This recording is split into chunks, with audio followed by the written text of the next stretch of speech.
या स्वरूपात डॉक्टर बाबासाहेब आंबेडकरांच्या विषयी बोलण्याची संधी मात्र मला पहिल्यांदा मिळते आहे आणि तीही या सरकारी यंत्रणेच्या मार्फत मला मिळाली, याचा आनंद मला झालेला आहे.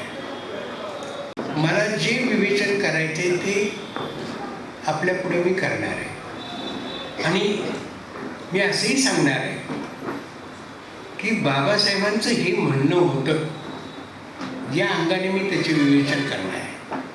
आता पहिल्या विषयाकडे वळूया, पहिल्या भागाकडे वळूया. ज्याला आपण धर्म म्हणतो त्याला इंग्रजीत रिलिजन असा शब्द प्रयोग आहे. या रिलिजननं आजवर या प्राचीन काळापासून अनधिकृत अत्याचार केलेले आहेत. मी आपल्याला ज्यू आणि ख्रिश्चन यांच्यातल्या संघर्षाची उदाहरणं काही सांगू शकेल. राज्यशास्त्राचे 2 अभ्यासक इथे आहेत, त्यांनी मला समजावून सांगावं हवं तर. पण ज्यू धर्म हा 4000 वर्षापूर्वीचा आहे आणि ख्रिश्चन धर्म हा ख्रिश्चन एरा सुरू झाला तेव्हाचा. कोण होता येशू ख्रिस्त? येशू ख्रिस्त हा खरं म्हणजे जन्मानं ज्यू होता, पण त्याला काही नवा विचार मांडायचा होता आणि तो नवा विचार मांडू लागल्याबरोबर त्याचा काटा काढण्यात आला. त्याचा शिष्य जुडास याला पैसे देण्यात आले, त्याला लाच देण्यात आली आणि येशूला आम्हाला पकडून आणून दे म्हणून सांगण्यात आलं. येशूला पकडून आणून दिलं, त्याचं पारितोषिक त्यांना पटकावलं आणि दुसऱ्याच काही दिवसामध्येच येशूला क्रुसिफिकेशन ही शिक्षा देण्यात आली. त्याच्या डोक्यावर काटेरी मुकुट घालण्यात आला, रस्त्याने त्याची मिरवणूक काढण्यात आली, क्रॉसवर त्याला लटकवण्यात आलं. हा गुड फ्रायडे या नावाने ख्रिश्चन धर्मात दिवस साजरा केला जातो. पुढे आख्यायिका अशी आहे की तोच ख्रिस्त 3 दिवसानंतर पुन्हा त्या थडग्यात नाही असं दिसून आलं आणि तो जन्माला आला असं ख्रिश्चन जगतामध्ये मानलं जातं. त्याला ईस्टर संडे असं म्हटलं जातं. हे सण दोन्ही नुकतेच साजरे झालेले आहेत. पैकी गुड फ्रायडे हा क्रुसिफिकेशनचा दिवस आहे, ख्रिस्ताच्या क्रुसिफिकेशनचा. पण ज्यू हे जे राजे होते ना, त्यांनी या ख्रिश्चनांचा छळ केला. ख्रिश्चनांना, नवख्रिश्चनांना भुकेल्या सिंहापुढे फेकले जात असे आणि सिंह त्याचे लचके तोडत असे आणि मग हे सगळे आनंदाने काहीतरी आपण पराक्रम गाजवला अशा पद्धतीनं तो क्षण साजरा करीत असतात. काही इतिहास आहे, बऱ्याच गोष्टी आहेत.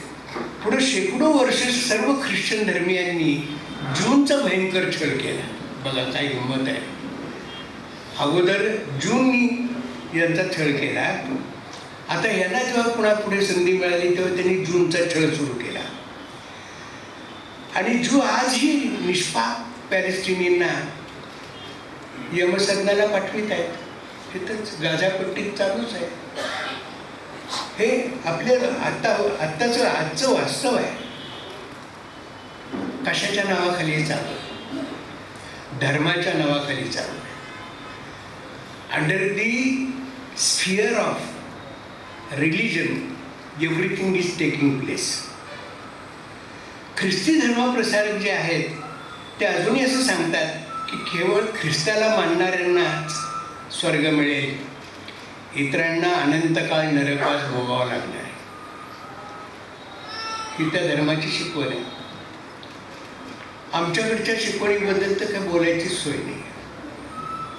आमच्याकडे असं सांगण्यात आलं, अगदी सुभाषित आहे आमच्याकडे, वसुधैव कुटुंबकम अशी आमच्या हिंदू समाजाची धारणा आहे. त्या या हिंदू समाजामध्ये अस्पृश्यता आणि मंदिर प्रवेश बंदी असले प्रकार हजारो वर्ष चालले. त्याला काही ताळतंत्रच नाही. का अस्पृश्य हा माणूस नव्हे? का त्याला मंदिरात जाण्याची संधी नाही? त्याला त्याची सावली पडली तरी सुद्धा त्याला त्याचा विटाळ होतो अशा प्रकारची संकल्पना आमच्याकडे होती की नव्हती? माझं बालपण खेड्यात गेलं, जन्म माझा खेड्यातला आहे. तिथं मी या गोष्टी अनुभवल्या. पुढे शहरात आलो हा भाग वेगळा, पण हे वास्तव होतं. आमच्या घराच्या मागे एक टपरी होती चहाची. तो चालवणारा होता माळी, आणि त्या माळ्याची झोपडीवर जाऊन काहीतरी चहाची टपरी, थोडक्यात बाहेर तेवढ्यातल्या तेवढ्यात देवळीत एक वेगळी कब्बशी ठेवली जायची.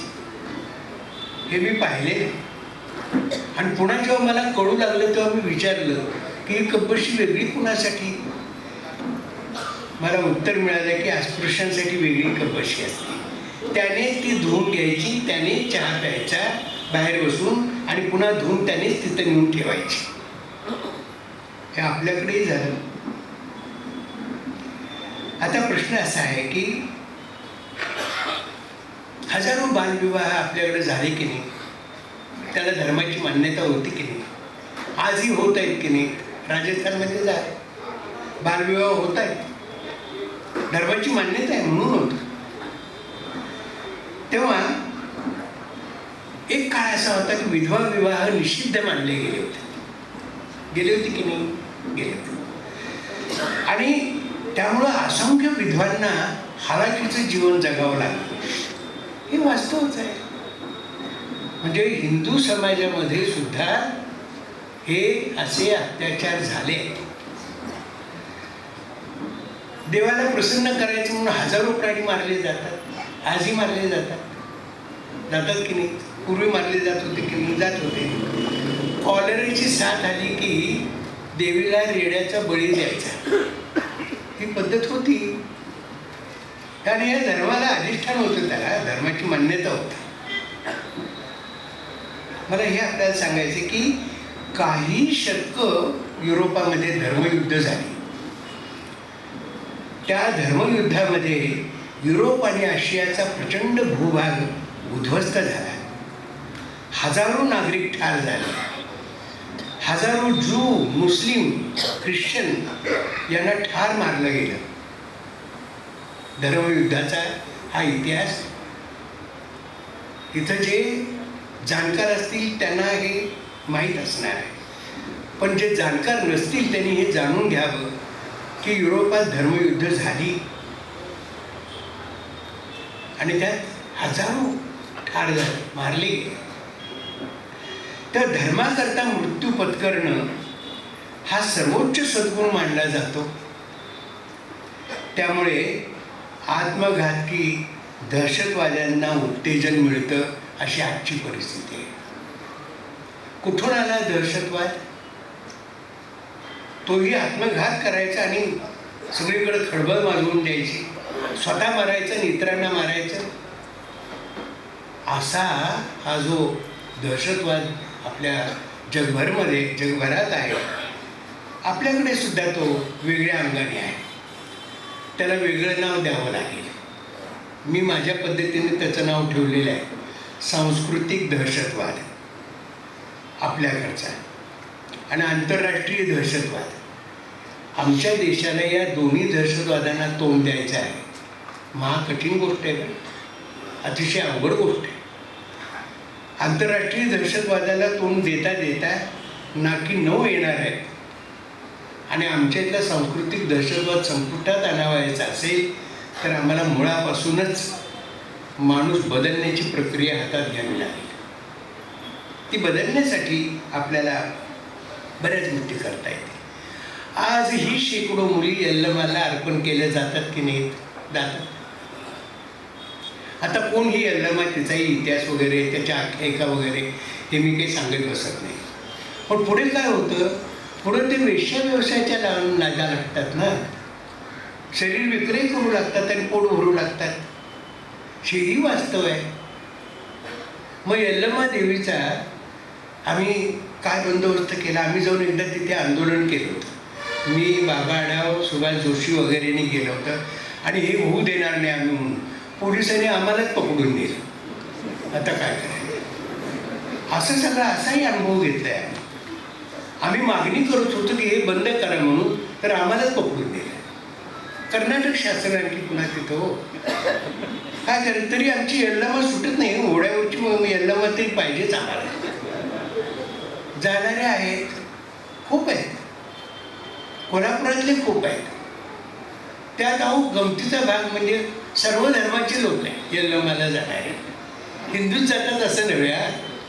हां, सर्व धर्माचे लोक तिथे जातात ओढ्यावरची यल्लमा. किती आमच्याकडच्या गोष्टी आहेत, नको असलेल्या गोष्टी आहेत. तेव्हा अनेक शास्त्रीय संशोधनांना आणि वैज्ञानिकांना छळ करण्यात आला. ब्रुनोला जिवंत जाळण्यात आलं. गॅलिलिओला कारावासात टाकण्यात आलं. कशासाठी होतं काय? काय गॅलिलिओ कुणाच्या डोक्यात दगड घालत होता काय? त्याने एकच सांगितले की माझ्या दुर्बिणीतनं बघा, या गुरुग्रहाला उपग्रह आहेत, ते तुम्हाला मी दाखवतो. त्यानं सर्व धर्माधिकाऱ्यांना बोलावलं वगैरे, कुणी आलं नाही. आणि त्याला अभिव्यक्ती स्वातंत्र्यावर पहिल्यांदा गदा आणली. त्याला सांगितलं तू आधी बोलायचं नाहीस आणि लिहायचं नाहीस आणि जे लिहिलेलं आहे ते प्रकाशित करायचं नाहीस, तुला आजपासून कारावास. कुणी निर्णय घेतला? तत्कालीन धर्मसभेनं निर्णय घेतला. आणि काली त्या कारावासामध्ये शेवटी आंधळा झाला हा गॅलिलिओ आणि मग त्याचं निधन झालं. हा इतिहास आहे. तर धर्मामुळे एवढं सर्व काही घडून येत असेल.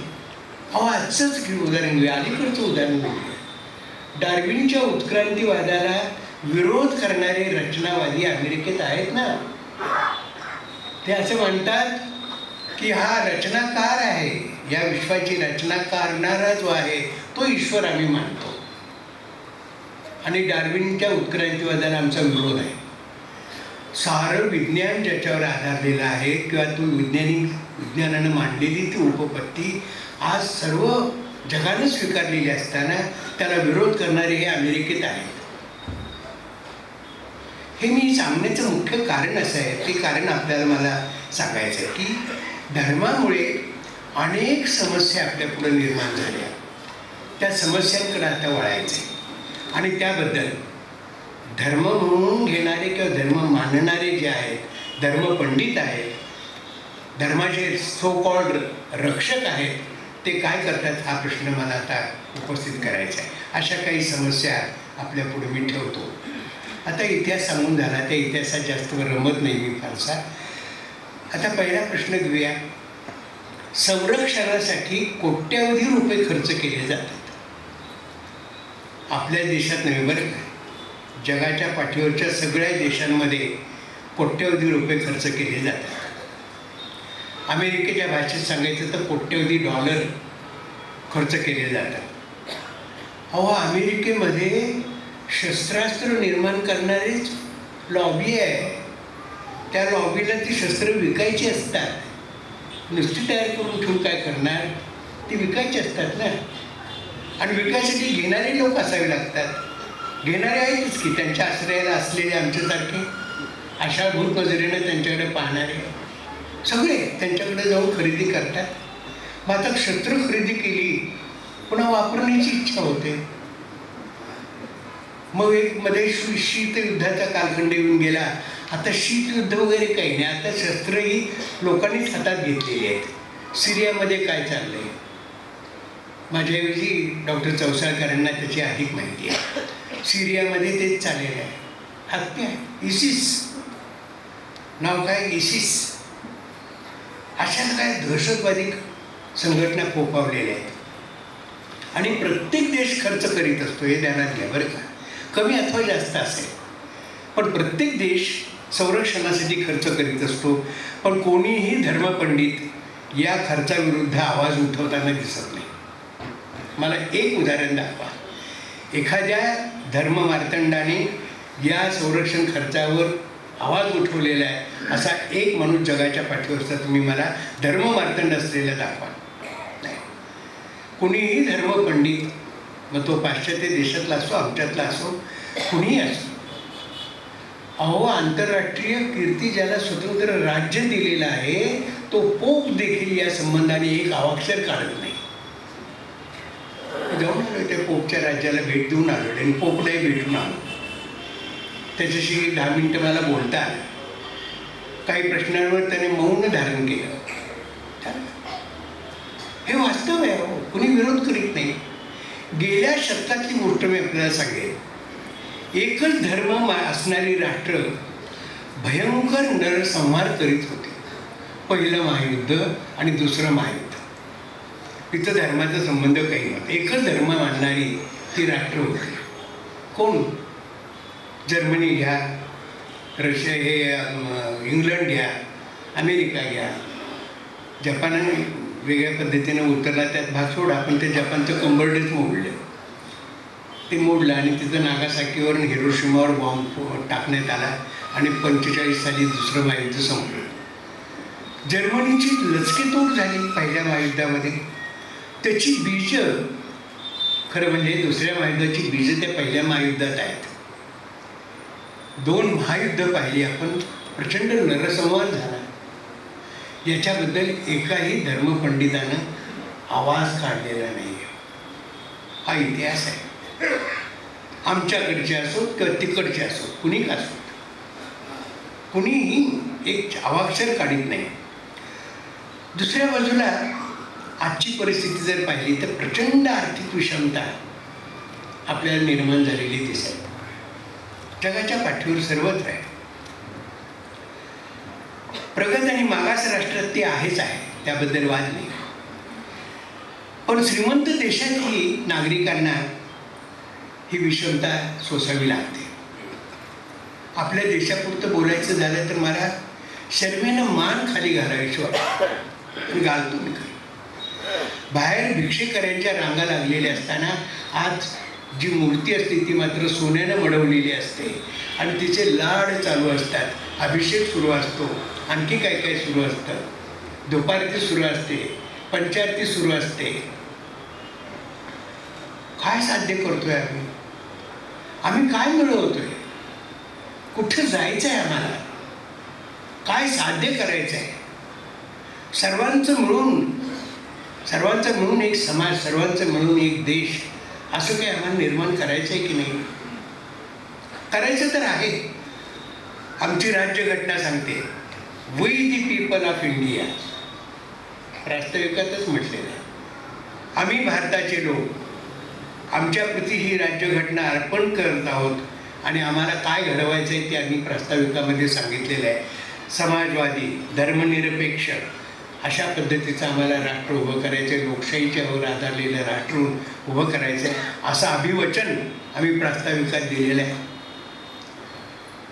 पण होत नाही ते. आत्ता ओबामा आल्याबरोबर आमच्याकडे लगेच त्यातले 2 शब्द वगळण्यात आले. आता काय करायचं? समाजवाद आणि धर्मनिरपेक्षता हे 2 शब्दच वगळण्यात आले आणि ते सगळ्या वृत्तपत्रांना देण्यात आले. खुलासा देण्यात आला, अहो आमच्याकडे ती 50 सालचीच राज्यघटना होती. आणि हा काय शेवड्या पोराला सुद्धा पटणार नाही असा हा खुलासा आहे. खरं म्हणजे हे आत्ताचं वास्तव आहे. तर ही परिस्थिती आपण जर बघितली तर मग आपल्याला असे बाबासाहेब शब्द झालं तर एक सात्विक संताप येतो. सात्विक संताप. आणि मला असं वाटतं बरं का, ज्या माणसाला, जो विचारी माणूस आहे, ज्याच्यात काही संवेदनशीलता आहे, त्या माणसाला जर संताप येत नसेल तर त्याची तपासणी करायला हवी. हे सगळं आपल्या भोवती चालू आहे. मी काही माझ्या पदाचं सांगत नाही, तुम्ही तपासून घ्या. पुढे मी बुद्धाच्या विचाराकडे येणारच आहे, धम्माच्या विचाराकडे येणारच आहे. तेव्हा सर्व जगभर भ्रष्टाचार चालूच आहे. भ्रष्टाचाराबद्दल तर कुणी बोलायचंच नाही असं ठरवून टाकलेलं आहे. आपल्या देशात सुद्धा भ्रष्टाचार काय आता बोलायचंच नाही आहे. तेरी भी चूप मेरी भी चूप असा सगळा मामला आहे. स्वच्छपणे काहीही भ्रष्टाचाराचा लवलेश नाही अशी भूमिका आम्हाला घेता येईल की नाही? मी स्वतः भ्रष्टाचार करणार नाही आणि कुणी भ्रष्टाचार करीत असेल तर मी तो करू देणार नाही. माझ्याकडून एकदा चूक झाली. रस्ता एक बंद केला होता, शिवाजी पुतळ्यावरून बिंदू चौकाकडे जाणार आहे. आणि तेव्हा माझ्याकडे लुना होती. त्या लुनावरून मी एकदा त्या रस्त्याला गेलो. पूर्वी ती पाठी बघितली नव्हती ना. एका हवालदाराने मला पकडलं. ते म्हणाले, थांबा थांबा येतं थांबा, अहो रस्ता एकेरी वाहतूक आहे. बिंदू चौकातनं शिवाजी पुतळ्याकडे येता येतं, पण शिवाजी पुतळ्याकडून बिंदू चौकाकडे जाता येत नाही, बंदी आहे. बरं म्हणलं ठीक आहे. हे जा म्हणले. त्याने एक चिठ्ठी दिली, तिथं पोलीस चौकीत जा आणि त्या पोलीस चौकीमध्ये दंड भरून पावती घेऊन या आणि मग तुम्ही गाडी घेऊन जा. ही गोष्ट 1977 वगैरे सालची आहे, 78-77 काही. मी गेलो तिथं, तर तिथं आमचा फाटक म्हणून आमचा विद्यार्थी कराडच्या गाडगेबाराज करायचा तोच इन्स्पेक्टर तिथं होता. त्यानं मला सॅल्यूटच मारला. अहो सर म्हणलं तुम्ही का आलाय? मी म्हटलं मला दंड केलेले आहे, दंड भरायला आलो आहे. जाऊ द्या हो सर. मी म्हटलं तसं नाही, त्या माणसानं त्याचं कर्तव्य केलेलं आहे, मला दंड दाखल केला पाहिजे, मला दंड भरायचा आहे, मी पावती घेणार आहे, मग मला गुन्हा मला माझी मिळणार आहे, तेव्हा त्यामध्ये तू मध्ये येऊ नकोस. भरले, 25 रुपये दंड भरला. पावती घेऊन गेलो, त्या हवालदाराला दाखवलं, त्याने त्याचं काम केलं. माझी चूक झालेली आहे आणि मी ते दंड भरलेले. काम करायचं ना, पोलिसांचं काम करू द्या. त्यातही ढवळाढवळ करतायत. जीव वर खाली होतो आपला. कुणीतरी एखाद्याला पकडला पोलिसानं तर आमच्या नेत्यांचा जीव खाली वर खाली होतो सगळे. कधी एकदा त्याची सुटका करता येईल. आणि त्यात फारच मोठा गुन्हा केलेला असला तर जरा केस वीक करून ठेवा, असं संदेश दिला जातो. आता संदेश द्यायला काय वेळ जातोय. सगळी तंत्र आता आपल्याकडे अवेलेबल आहे. एक फोन करायचा, नुसता मिस कॉल केला तरी सुद्धा बात होते. अमक्याचा मिस कॉल आला की केस वीक झालीच म्हणून सांगा. भ्रष्टाचार नव्हे, हा भ्रष्टाचार आहे. हा भ्रष्टाचार जगाच्या पाठीवर इतर तर कुठेही नाही बरं का. मी जर्मनीत पाहिलं, इंग्लंडमध्ये पाहिलं, अमेरिकेत पाहिलं. पोलीस अशा प्रकारे भ्रष्ट वागताना दिसत नाहीत. पोलीस त्यांचं काम करतात. बरं जाऊ द्या. आता तर मानवी हक्कांची पायमल्ली सुरूच आहे, त्याच्याबद्दल काही जास्त बोलता येत नाही. पण धर्माचे ठेकेदार त्याला विरोध करताना दिसत नाही. 90% अंधश्रद्धा धर्मातून निर्माण होतात, परंतु धर्म अंधश्रद्धा निर्मूलनाला नेहमी विरोध करताना आपल्याला दिसतो. नरेंद्र दाभोळकरांची हत्या अशाच पद्धतीने झाली आहे, असा माझा कयास आहे. मी कशाला काय करू, पोलिसांचं काम आहे ते. मी त्याच्यावर एक लेख लिहिला आणि मग त्याच्याबद्दल मला प्रतिक्रिया अनेकांनी सांगितलं, हो फार तुम्ही छान लिहिले, फार तुम्ही छान लिहिले. अहो म्हणलं मला कशाला छान काय लिहिले. म्हणलं नरूभाऊंचं म्हणलं तर खून झालेलं आहे आणि तुम्ही काय छान म्हणताय. त्या पोलिसांच्याकडे जाऊन धरणं धरा की, त्यांच्याकडे जा, त्यांना विचारा का शोध लागत नाही. आता कॉम्रेड पानसरेंची हत्या झाली, का आमच्याकडे असं होतं, त्याचा शोध का लागत नाही. एवढी अवघड गोष्ट आहे का? एवढे मारेकरी सापडत नाहीत का? सांगायचा मुद्दा असा आहे की पर्यावरणाचे तर 3-13 वाजलेले आहेत, मानवी हक्कांची पायमल्ली होत आहे. हे सर्व जगभर चालू आहे का? म्हणजे मी अनेक ठिकाणी पाहिलं म्हणून सांगतो. पण हे सगळं चालू असताना सुद्धा आम्हाला असा प्रश्न कधीही भेडसावत नाही की धर्म हा काही सुधारणा करतोय. एक आणखी गोंडस विचार आपल्यापुढं मांडला जातो. तो विचार असा आहे, त्या विचाराचे समाचार घेतला पाहिजे, त्याशिवाय धर्मनिरपेक्षतेकडे जाता येणार नाही. काय आहे, सर्व धर्मांच्या मुळामध्ये एकच तत्व आहे हो, एकच आचरण सांगितले आहे. सर्व धर्म मुळातच समान आहेत, समान मूल्य त्यांनी सांगितलेली आहेत वगैरे. असं नाही, एक धर्म दुसऱ्या धर्माविरुद्धच असतो. मग त्या धर्माच्या नादाला का लागायचं? असा जर धर्म आपल्याला कोणताही आदर्श दिसत नसेल तर मग प्रश्न निर्माण होतो की आदर्श धर्म असतो का, आणि असा तर तो कोणता. हा प्रश्न मी माझे गुरुवर्य तर्कतीर्थ लक्ष्मण शास्त्री जोशी यांना विचारला, अनेकांनी विचारला. त्याच्या अगोदर विचारलं असेल आणि मी विचारला. त्यांना विचारलं, सर म्हणलं आम्ही आबा म्हणायचो त्यांना, आबा तुमच्यामध्ये आदर्श धर्म कोणता आहे? त्यांनी ऐकून घेतलं. ते म्हणाले कोणताही नाही. कोणताही नाही म्हणजे जगाच्या पाठीवरचा कोणताही धर्म हा योग्य नाही आहे. सर्व धर्म कालबाह्य झाले आहेत असं त्यांचं म्हणणं. पुढे त्यांनी म्हणाले की हे बघा, तरीसुद्धा तुम्ही मला विचाराल तर मी म्हणेन की डॉक्टर आंबेडकरांनी सांगितलेला परिष्कृत बौद्ध धम्म हा आदर्श म्हणता येईल.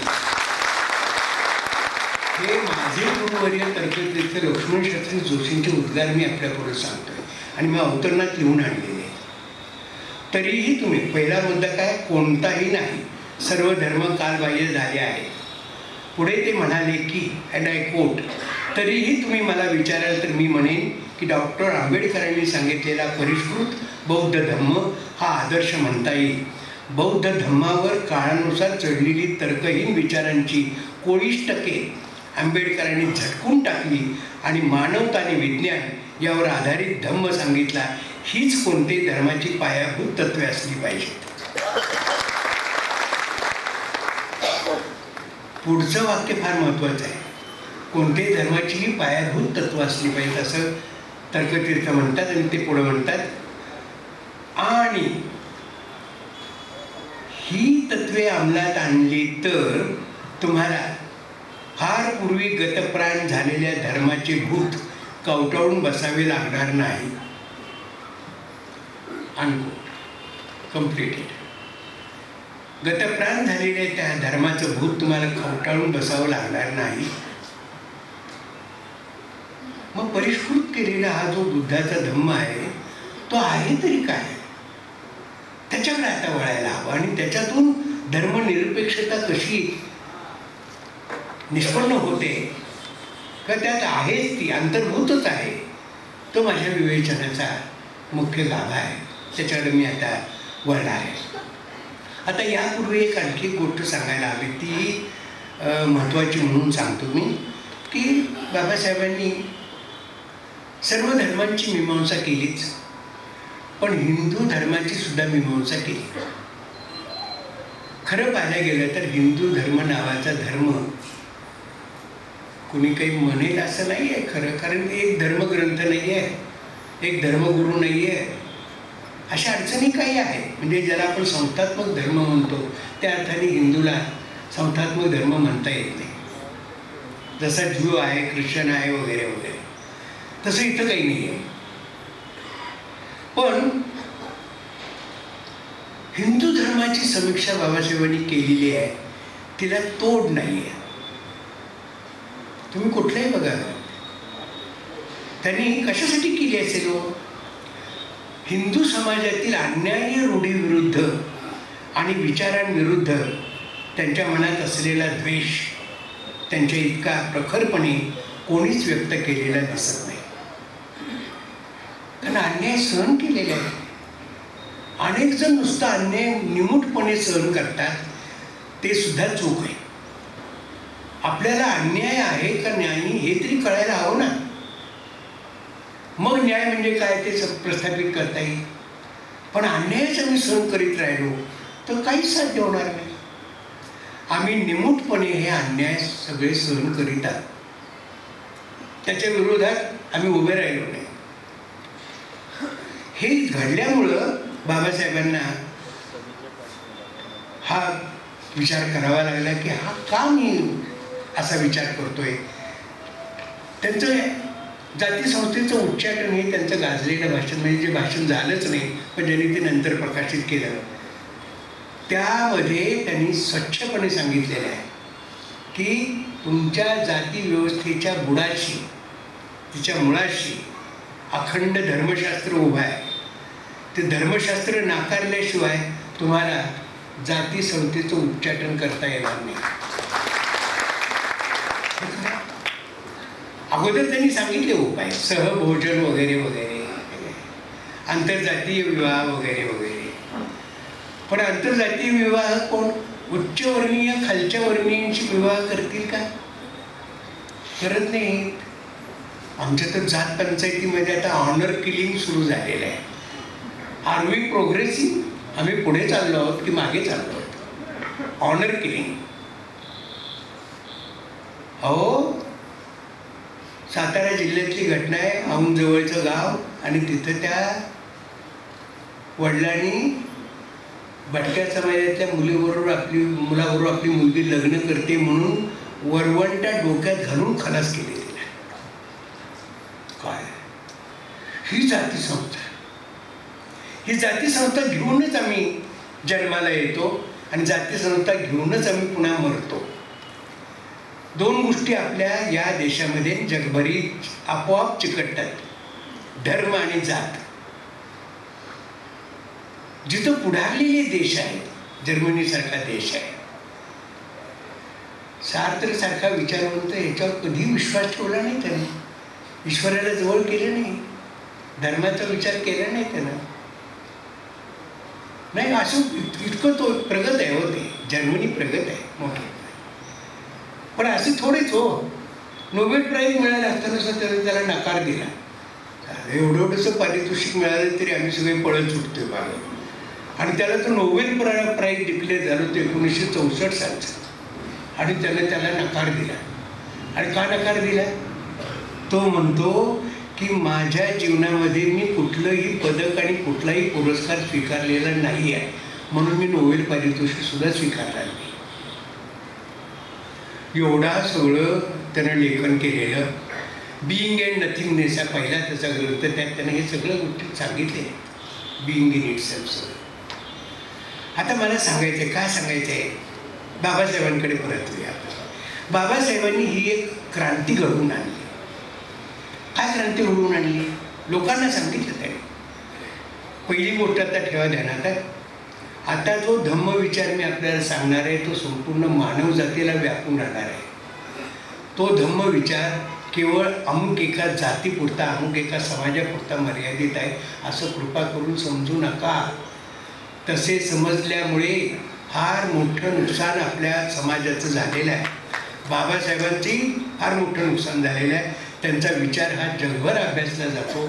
एक जर्मन स्कॉलर त्याने बाबासाहेबांच्या धम्मावर, बुद्ध अँड धम्म याच टायटलखाली एक पुस्तक लिहिलेलं आहे. हा प्रतिम पुस्तक आहे, एवढं मोठं पुस्तक आहे. बाबासाहेबांच्या मूळ पुस्तिकेमध्ये त्यांनी काही काही ठिकाणी आवश्यक ती भर घालून ते पुस्तक तयार केलेलं आहे.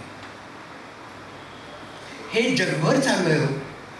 आणि आम्ही बाबासाहेबांचा बुद्ध अँड धम्म किंवा त्यांचं कोणतेही ग्रंथ वाचायला आम्ही धजतच नाही. आमच्याकडचे भारतीय विद्वान हे बाबासाहेबांना वगळून बाकी सगळ्याचा अभ्यास करतात. मी बाबासाहेबांचा अभ्यास करणार आहे, मी त्यांचा विद्यार्थी आहे, आणि मी त्याचा अभ्यास केला म्हणूनच मी आपल्या पुढे हे मांडतोय की त्यांनी सांगितलं, या 22 प्रतिज्ञा दिल्या मगाशी सांगितल्या त्याप्रमाणे त्या सगळ्या ग्रंथीत आहेत. पण एक प्रतिज्ञा त्यांनी स्वतःशी केलेली आहे. ती प्रतिज्ञा फार महत्त्वाची आहे. यापुढे मी मनुष्य जातीमध्ये समानतेचा प्रसार करण्यासाठीच आयुष्य व्यतीत करीन.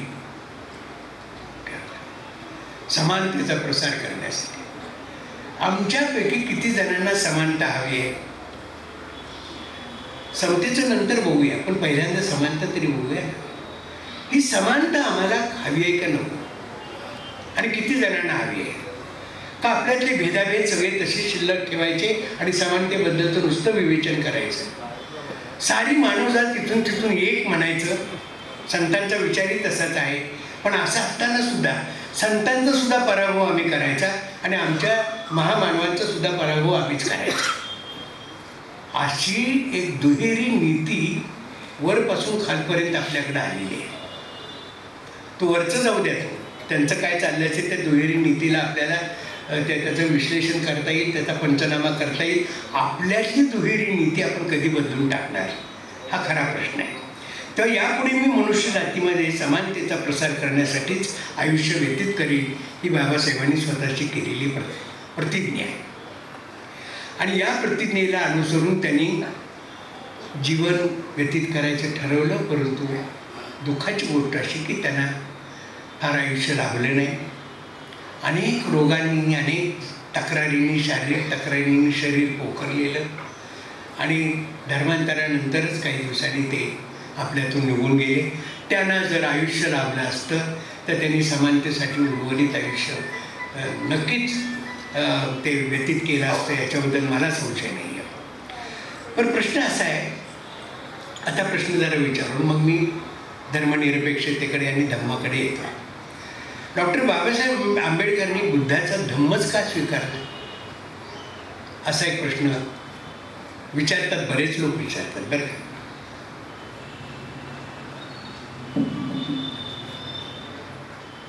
तुम्ही विचारलाय की नाही मला माहिती आहे, पण त्याचं उत्तर आहे. त्याचं मूळ उत्तर असं आहे की बुद्धाने स्वतःसाठी या धम्मात काहीही स्थान ठेवलेले नाही. जसं ते येशूला ख्रिश्चनिटीमध्ये आहे, मोहम्मद पैगंबरांना मुस्लिम धर्मामध्ये आहे, इस्लाममध्ये आहे. बुद्धाने स्वतःसाठी काही स्थान ठेवलेलं नाही आहे. म्हणजे इतर धर्मात धर्मसंस्थापकाला महत्त्वाचं स्थान आहे. इथं बुद्धाच्या धर्मामध्ये अशा प्रकारचं स्वतःला काही स्थान बुद्धाने ठेवलेलं नाही. दुसरी गोष्ट अशी फार महत्त्वाची, बुद्धाने मोक्षासंबंधी कोणालाही अभिवचन दिलेलं नाही. म्हणून हा मुद्दा जरा आपल्याला सांगावा लागेल. बुद्ध स्वतःला मार्गदाता म्हणून घेत असे, मोक्षदाता म्हणून घेत नसे. These are pointed things.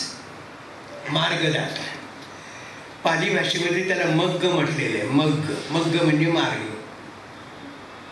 मोक्षाचं अभिवचन दिलेलं नाही आहे बुद्धाने. तिसरी गोष्ट म्हणजे बुद्धाने स्वतःला दैवी सामर्थ्य प्राप्त झालं आहे असं कोठेही म्हटलेलं नाही. बाकीच्या ठिकाणी दैवी सामर्थ्याचा उल्लेख आहे.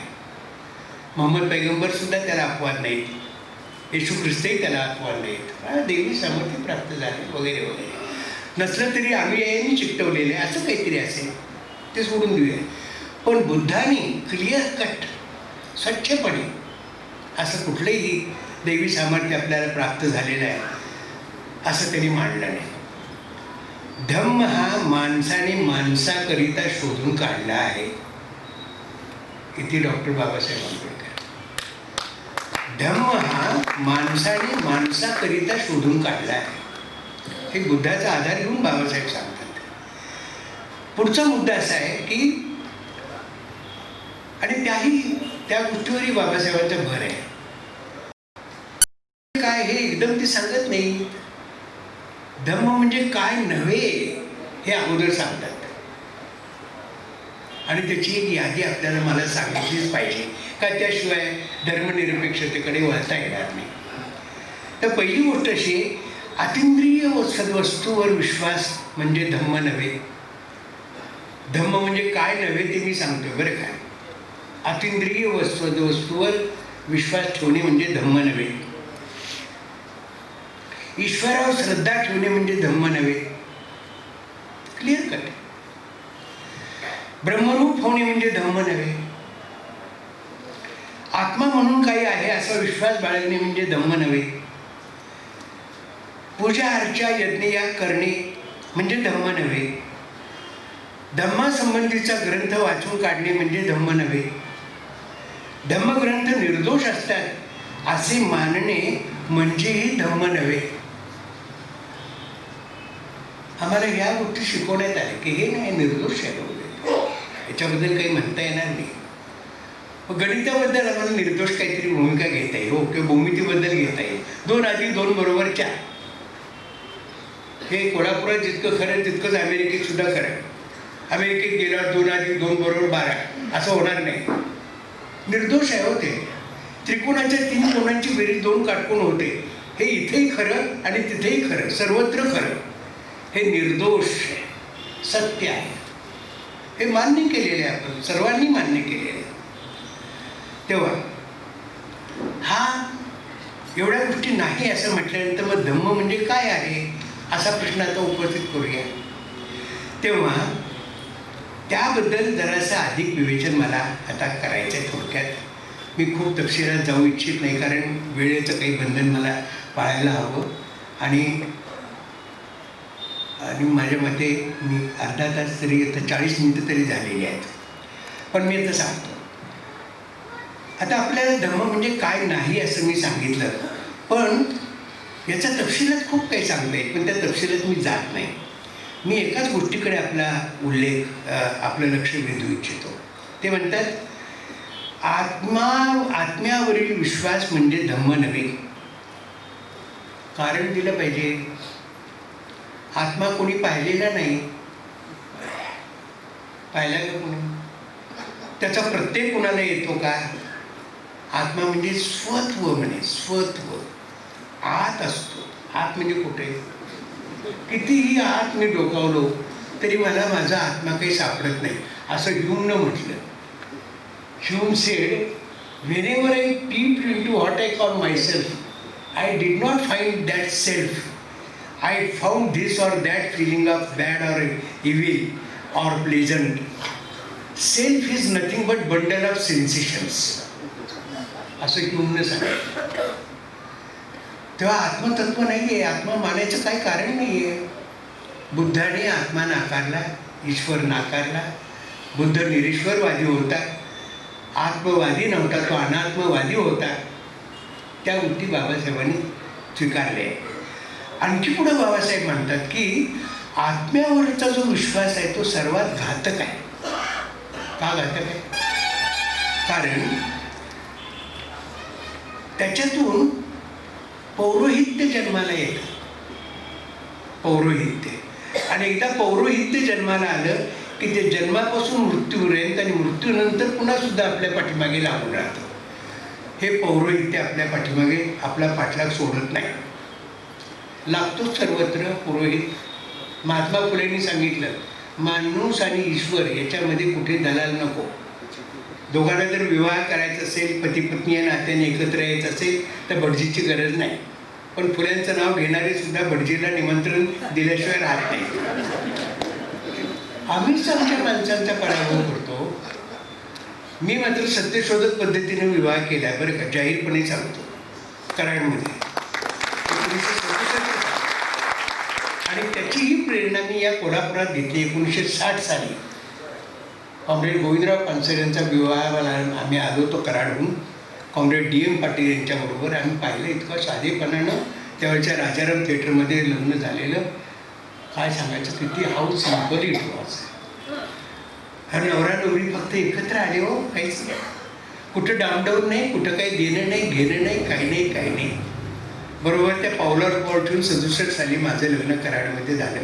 आणि त्यावेळेला मी, माझे सासरे, ख्यातनाम व्यंगचित्रकार हरिश्चंद्र लचके यांना जाऊन पुण्यात सांगून आलो की काही चालणार नाही, साधेपणानं होईल. बरं, अगोदर त्यांनी मला पसंत केलं होतं, त्यामुळे प्रश्नच नव्हता हो. असं झालं होतं, म्हणजे मी त्यांच्या मुलीला पसंत करायची होती, त्यांनीच मला अगोदर पसंत केलं होतं. कारण मी त्यांचा चाहता होतो ना व्यंगचित्रांचा. कोइन्सिडन्स असतो एक आयुष्यामध्ये. आणि त्यांना सांगितलं मी की बाया असं होईल, डामडौर होणार नाही. पहिल्यांदा भुकेल्या माणसांची पंगत बसवली जाईल, भिक्षेकऱ्यांची पंगत पहिली बसवली, आणि बाकीच्यांना मग नंतर जे आलेले पाहुणे रावळे होते त्यांचं जेवण नंतर केले. असे आम्ही कितीतरी विद्यार्थ्यांची लग्न सुद्धा केली इतक्या साधे पद्धतीने केलेलं आहे. वडगावकर आहे तिथे, त्यांना माहिती आहे. आमचा कांबळे आमचा कलिग होता, त्याचं लग्न माणगावात केलं. इतकं साधेपणानं लग्न, काही गरजच नाही. बरं, जाऊ दे. तर हे प्रिस्टहूड जे आहे ना, पौरोहित्य, ते पाठीमागे लागतं. म्हणून बुद्धाच्या मते काय आहे, नामरूप is a collective nature for a सेन्शियल बिईंग. पंचस्कंद म्हटले, स्कंद, चैत स्कंद, चित्त चैत स्कंद. म्हणजे काय? मी म्हणजे कोण आहे, तर चित्त चैत स्कंद आहे, आणि तो दर क्षणी बदलणार आहे. या क्षणीचं चित्त चैत स्कंद नष्ट होतो आणि पुढच्या क्षणीचं चित्त चैत स्कंद उत्पन्न होतं. क्षणिकता, क्षणभंगुरता, अनित्यता हा विचार बुद्धाने दिला. पण आम्हाला सगळं नित्य हवं असतं ना. मग प्रिस्टहूड म्हणजे पौरोहित्य हे सुद्धा नित्य लागतं आम्हाला. आमचं त्याशिवाय चालत नाही हो. श्राद्ध 13वा 15वा आणखी काय असेल ते सगळे दिवस साजरे करायला पुरोहिताला बोलवावंच लागतं ना. हे आहे, अजूनही घाटावर जा. हे चाललेलं असतं. तिसऱ्या दिवशी पिंडदान असतं, काहीतरी आणखी द्यायचं असतं. सगळ्या त्याला आवडणाऱ्या वस्तू नेऊन ठेवतात तिथं.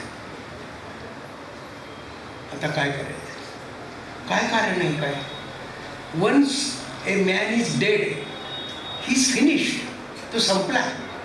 असं का मानू नये? आमचे मित्र नुकतेच डॉक्टर यशवंत सुमंत गेले. त्यांनी इच्छा केली म्हणजे विद्युत दाहिनी दहन करा. कोणतेही संस्कार नव्हते, आत्मा मांडीतच नव्हते ते. असे फार थोडे लोक असतात कन्सिस्टंटली आपल्या विचाराप्रमाणे जीवन जगणारे. असा तो भाग आहे. तर यज्ञ याग आणि आहुती वगैरे म्हणजे सुद्धा धम्म नव्हे. काल्पनिक गोष्टींवरचा विश्वास म्हणजे धम्म नव्हे. आणि कितीतरी तात्विक प्रश्न आम्ही विचारतो. ते प्रश्नांना सुद्धा जर अर्थपूर्ण प्रश्न असेल तर हो किंवा नाही या स्वरूपाची उत्तर आपल्याला देता येतील, एरवी देता येणार नाही. बुद्धाने अशा काही प्रश्नांचा निकाल लावून टाकला आणि त्याने त्याच्यावर काही व्याख्यान करायचं नाकारलं. ते 10 प्रश्न 14 प्रश्न जवळजवळ 14 प्रश्न आहेत आणि ते सगळे बाजूला ठेवले. 10 अव्याकृती असं त्याला म्हटलं जातं. हे जग शाश्वत आहे की अशाश्वत आहे?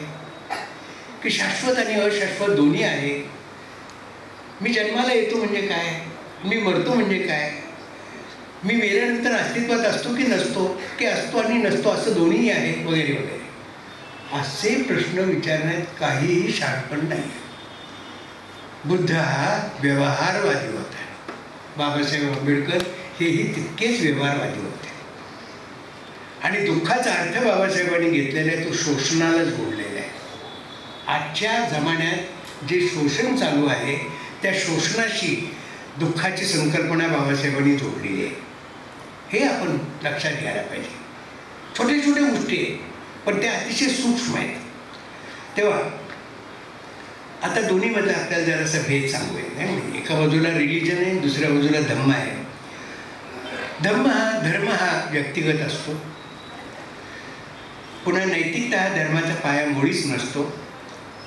या 2 गोष्टी जर सोडल्या तर धम्माच्या बाबतीत प्लस पॉईंट्स आपल्याला खूप काही सांगता येतात. पहिला मुद्दा असा, धम्म हा सामाजिक असतो. धम्म हा तुम्ही आम्ही प्रत्येकाने सार्वजनिक जीवनात उपयोगात आणावयाचा असतो. त्याचं आचरण करावयाचं असतं. कसं करायचं असतं ते मी तुम्हाला सांगेन. त्याचं कारण पुढं सांगितले. धम्म हा सदाचरणावर आधारलेला आहे. धम्म नसेल तर अराजक माजेल असं बाबासाहेब म्हणतात. धम्म नसेल तर हुकुमशाही अवतरेल. हुकुमशाही अवतरायची नसेल तर आम्हाला धम्म जागृत ठेवावं लागेल. धम्म हा नित्य त्याचं आचरण करावं लागेल, तसं पालन करावं लागेल, त्या तत्वांचं पालन करावं लागेल. तरच आम्ही धम्मानुयायी म्हणू, तरच आम्ही बाबासाहेबांना काही समजून घेतलं असं म्हणू. आता इथे एक गोष्ट अशी आहे, धम्माचं सुद्धा पालन केलं गेलं नाही. समजूया, जर पालन एखाद्याच्याकडून झालं नाही आणि मग त्यामुळे जर समाजाचं स्वास्थ्य जर धोक्यात वगैरे आलं तर बाबासाहेब म्हणतात मॅजिस्ट्रेट विल स्टेप इन. तिथे मॅजिस्ट्रेट येईल, तिथे मग कायद्याचा रक्षक असेल आणि तो कायदा जो आहे तो कायदा त्या धम्माप्रमाणे न वागणाऱ्याला योग्य ती शिक्षा दिल्याशिवाय राहणार नाही. तेव्हा धम्म प्लस मॅजिस्ट्रेट हे खरं म्हणजे स्वातंत्र्याचं लक्षण आहे. ह्यामध्ये स्वातंत्र्य आहे.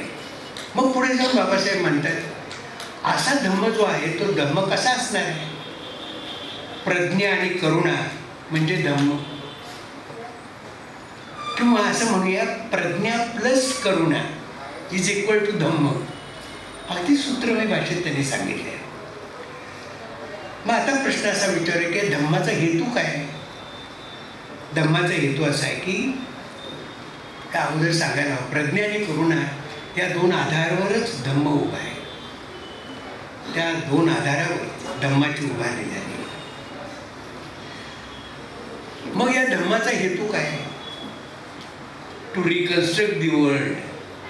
साऱ्या जगाची पुनर्रचना करणे हे धम्माचं उद्दिष्ट आहे. जग म्हणजे तुमचं आमचं माणसांचं जग, साऱ्या मानवजातीची पुनर्रचना, मानवी समाजाची पुनर्रचना करावी अशा इतक्या विचारानं बाबासाहेब धम्माकडे पाहतात. ते कोणत्याही संकुचित अर्थाने धम्माकडे पाहत नाहीत. रिकन्स्ट्रक्शन, पुनर्रचना, मानव समाजाची पुनर्रचना करण्याचं सामर्थ्य या धम्मात आहे असं ते म्हणतात. मग धम्म म्हणजे काय? धम्म म्हणजे नैतिकता. धम्म म्हणजे नैतिकता, धम्म म्हणजे नीती. पण ती पुरेशी नाही नुसती नीती, बरं का. ती तशी पवित्र असली पाहिजे, त्याचं पालन प्रत्येकाने केलं पाहिजे, इतकं की तिचं उल्लंघन करता येणार नाही. तर पवित्र का असावी असा एक प्रश्न विचारता येईल. जे उत्तम आहे त्याचे रक्षण करावयाचे आहे. प्राचीन काळी एक पद्धत होती, बळी तो कानपिळी, ओनली द फिटेस्ट सर्वाईव्ह. मग बाबासाहेब प्रश्न विचारतात, व्हॉट अबाउट विकेस्ट? जो दुर्बळ आहे त्याला काय जगण्याचा अधिकार नाही का? असा बाबासाहेब प्रश्न विचारतात आणि त्याला तेच उत्तर देतात. To protect weakest we have to impose some restraints upon the fittest. जो बलवान आहे त्याच्यावर काही निर्बंध घालावे लागतील. कोणासाठी? जो दुर्बल आहे त्याला आम्हाला उभं करायचं असेल तर. हाही धम्माचा भाग आहे. त्या धम्माकडे या जागतिक भूमिकेवरून जसं बघता येईल, संपूर्ण मानवजातीच्या भूमिकेतून बघता येईल, तसंच व्यक्तिगत पातळीवरून सुद्धा धर्माकडे पाहता येणं शक्य आहे. तेव्हा हा जो विकेस्ट आहे त्या विकेस्टला आपल्याला एकत्र आणायचा आहे आणि त्याच्यासाठी म्हणून धम्माची रचना करायची. आता धम्म कशास म्हणतात ते सांगतो आणि मग धर्मनिरपेक्षतेकडे येतो आणि 5 मिनिटामध्ये मी थांबवतो. अध्यक्षांना त्याचं विवेचन करायचं आहे. जर समजूया धम्म आम्ही जर काही विचारात घेतला नाही तर काय काय होईल. बाबासाहेब सांगतात, एक पहिली गोष्ट म्हणजे सामूहिक नीतिमत्ता पहिल्यांदा हकालपट्टी केली पाहिजे. समुदायाची नीतिमत्ता म्हणून काही मान्यता असता कामा नये. प्रत्येक व्यक्ती नीतिमान असली पाहिजे. समुदायाची नीतिमत्ता ही काही उपयोगाची नाही आहे. Group morality is of no use. Common rules of morality are required. Group setup leads to discrimination and denial of justice. न्यायाची उभारणी करायची असेल तर ही सामुदायिक नीतिमत्ता काही उपयोगाची नाही. Group setup leads to stratification of classes. Those who are masters remain masters and those who are born in slavery remain slaves. Owners remain owners and workers remain workers. Then there can be liberty for some but not for all. What is the remedy? यावर उपाय काय? जर आम्ही सामुदायिक पातळीवरून नीतिमत्तेचं आचरण करायचं ठरवलं तर हे स्ट्रॅटिफिकेशन होणार, हे वर्गीकरण होणार, वर्ग अस्तित्वात येणार, मालक हे मालकच राहणार, श्रमिक हे श्रमिकच राहतील. ह्याला काय उपाय काय? The only remedy lies in making fraternity universally effective, says doctor Babasaheb Ambedkar. बंधुतेला आम्ही वैश्विक सत्व म्हणून मान्यता द्यायला हवी. सर्व माणसांनी मिळून या बंधुतेला एक वैश्विक सत्य म्हणून जर मान्यता दिली तरच हा धम्म निष्पन्न होऊ शकतो, एरवी होऊ शकत नाही. बंधुता हे धम्माचे दुसरे नाव आहे, सेज डॉक्टर आंबेडकर. ब्रदरहूड, माणसांमधलं हे जे नातं आहे ते बंधुतेचं नातं आहे. आम्ही किती बंधू म्हणून एकमेकांना पाहतो. नाही हो, ते अवघड आहे, अवघड आहे सर, बरं फार अवघड आहे. काय आम्ही प्रत्येकाकडे पाहताना पहिल्यांदा तो कुठनं आला, कुठल्या जातीचा आहे, कुठं जन्म झाला त्याचा, कुणाच्या पोटी झाला, तो गरीब आहे का श्रीमंत आहे, काय वाटेल ते चौकशा करतो काही कारण नसताना. दाभोळीची सुद्धा असेच सगळी चौकशी करतात. काय करायचं? अरे करायचं काय? जे जन्माला मिळाले ते नाकारले की मी डी कास्ट केव्हाच केले, स्वतःला डी क्लासही केलेला आहे, तरीसुद्धा माझ्याकडे बघताना त्या चष्म्यातूनच बघितलं जातं. काय करायचं? मी एक एज्युकेशनवर रिसर्च केला, त्याला अजून पब्लिशरच भेटला नाही, तर काय करायचं? अजून काय मेजर रिसर्च केला आहे, भारतीय शिक्षणाचा विचार करून त्याचा मी ग्रंथ तयार केला आहे म्हणून डॉक्टर चौसाळकरांना माहीत आहे, ते त्याचे विटनेस आहेत खरं म्हणजे. आणि पण त्याला प्रकाशकच मिळेल ना. मग आता मीच ठरवलं आहे काय का होईना आपणच प्रकाशित करूया, काय आपले पैसे जातील ते जातील, पण लोकांपर्यंत जाईल तरी ना. मग अशी एक विषय निघाला की डॉक्टर आंबेडकरांच्यावर PhD माझी आहे, त्यांच्या धम्माचं इंटरप्रिटेशन मी मांडलेलं आहे, तेही त्यालाही प्रकाशक कोणी मिळालं नाही. आता काय करायचं? त्याचं कारण काय? अहो आधी आंबेडकर, त्यात पुन्हा त्यांचा धम्म, आणि पुन्हा मी काही उच्चवर्णीय नव्हे आणि खालच्या वर्णातलाही नाही आहे. झालं मग माझं पुस्तक मध्येच अडकलं लटकलं, तुलाही नाही मलाही नाही. मग मी आजच सकाळी ठरवलेलं आहे की काही हो, हा जो प्रबंध आहे तो प्रबंध प्रकाशित करायचा आणि तो मराठी भाषेत प्रसिद्ध करायचा, इंग्रजीतही प्रसिद्ध करायचा, जाऊ देत जगभर जाऊ देत करायचं. आता हे 75व्या वर्षी, आता 75व्या वर्ष माझं संपेल 1 मेला. मी ठरवलंय आजच सकाळी ठरवलं, आता फक्त जाहीर करतोय मी. काय झालंय? प्रकाशकाच्या मागे लागायचं नाही असं मी ठरवलं. हा निर्णय सकाळी घेता उठल्या उठल्या, पाठी लवकर उठतो, काही निर्णय घेतो आणि मग ते राबवायचं ठरवतो. हे प्रकाशित करून टाकूया ना, एक मराठीत तरी येईल, कारण इंग्रजीतलं कोणाला कळत नाही, इंग्रजीकडे सहसा कोणी वळत नाही. मी आतासुद्धा कोणी सांगितलं मला, अहो तुम्ही सर याची काही सांगणार आहे ना, त्याचं एकदा रेकॉर्ड करून ठेवूया, व्हिडिओ काय म्हणायचं, व्हिडिओ करून ठेवूया. बरं ठेवा. आणि मग त्याचं आपण काय करायचं, CD करूया, मग त्याचं पुन्हा पुस्तिकेत रूपांतर करूया. बरं ओके चाललंय ते म्हणेल, आणि तरी मी बोलतोय इकडे, जे बोलतोय ते त्याच्यात येणार हो, त्याला काही येणार नाही. आणि बोलतोय ते खोटं बोलत नाही हो, खरंच बोलतोय मी. तर बंधुता हे नीतीचं दुसरं नाव आहे. आता धम्म कशाच म्हणतात? शरीर, वाचा आणि मन या तिन्हींच्या योगे जो शुद्ध असतो तो धम्म पालन करणारा असतो. तिन्हींना आपण शुद्ध आहोत का तपासून बघा. शरीर, वाचा आणि मन या तिन्हींच्या योगे जो शुद्ध असतो तो धम्म पालन करणारा असतो. धम्माचा दुसरा अर्थ त्यांनी सांगितला, पूर्णत्वाला पोहोचणे म्हणजे धम्म. पूर्णत्वाला आपल्या जीवनात याची देहा याची डोळा पूर्णत्वाला पोहोचणे म्हणजे धम्म. आपल्याची सारी अपूर्णता आपल्याला टाकून देता आली पाहिजे आणि पूर्णत्वाकडे आम्हाला जाता आलं पाहिजे. तडजोडी नको. तडजोडी केल्या की बिघडतं. सत्य बाजूला राहतं आणि तडजोडीच फक्त सुरू होतात. स्वतःपासून तडजोडीला नकार द्या ना, द्या ना, काय बिघडते त्याच्यात? मला एक जण म्हणाला, अहो तुमचं ते जागा आहे तिथं तुम्ही बंगला वगैरे बांधत का नाही? आणि म्हणलं आता आई पुरेच आहे, 3 खोल्या आहेत माझ्या, काय झालं, नवरा बायकोला 2 जण मुलींची लग्न झाली, काय करायचं, त्यांची तिकडं घरं झालेली आहे, तिथं कोणी येऊन राहणारसुद्धा नाही आहे. तो माझ्या एका विद्यार्थ्याला मी तो प्लॉट देऊन टाकला. नंतर कोणी लोक पश्चात माझ्या बोलायला नाही, हे येडंच आहे म्हणाले, त्याला काय कळते म्हणजे काही कोटीनं रुपये त्याला मिळाले असते, ते कशाला आपला प्लॉट त्याला दिला. आणि त्यालाही म्हणलं सवडीनं पैसे दे, त्याचं घर झालं, मुलं शिकली, बरं झालं ना. हो हो, हे घडलेलं आहे, घडवलेलं आहे, इथं काही लपवालपी नाही आहे. इथं व्यंकप्पा बसलेले आहे, त्याला माहिती आहे हुसेन जमादारला मी माझा प्लॉट दिला आहे. हुसेन जमादार माझा विद्यार्थी हो, माझ्याच तालमीत घडलेला आहे, मग त्याला का द्यायचं नाही, घेऊन टाकला. आणि त्याला म्हणजे सवडीनं. सांगायचा मुद्दा असा आहे की पूर्णत्वाला पोहोचणे, आपल्यातली अपूर्णता आपल्याला कळते बरं का, ती कळावी लागते. मी कुठे अपूर्ण आहे, मला जर एक कोणी 4 मन ओझं उचल असं सांगितलं ना, मला जमणार नाही.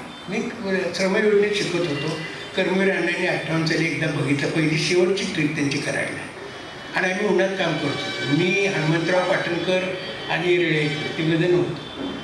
आणि अण्णांनी बघितलं लांबनं आणि ती म्हणाली ही बारकी पोरं एवढी एवढी उन्हात काम करत बसले.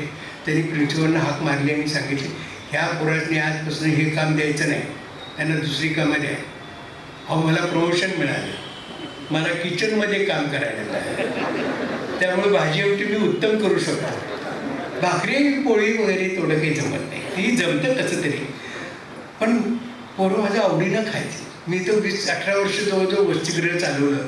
माझ्या भाजी आमटीला विद्यार्थी खुश असायचे आणि सगळे चाकून खायचे. खेड्यापाड्यात आलेले विद्यार्थी. अहो 200 विद्यार्थ्यांचं वसतिगृह मी 18 वर्ष चालवलं. किती विद्यार्थी आले. सांगायचा मुद्दा असा आहे की मला कळतं, काय कळतं की मला 4 मणाचं वजन उचलता येणार नाही.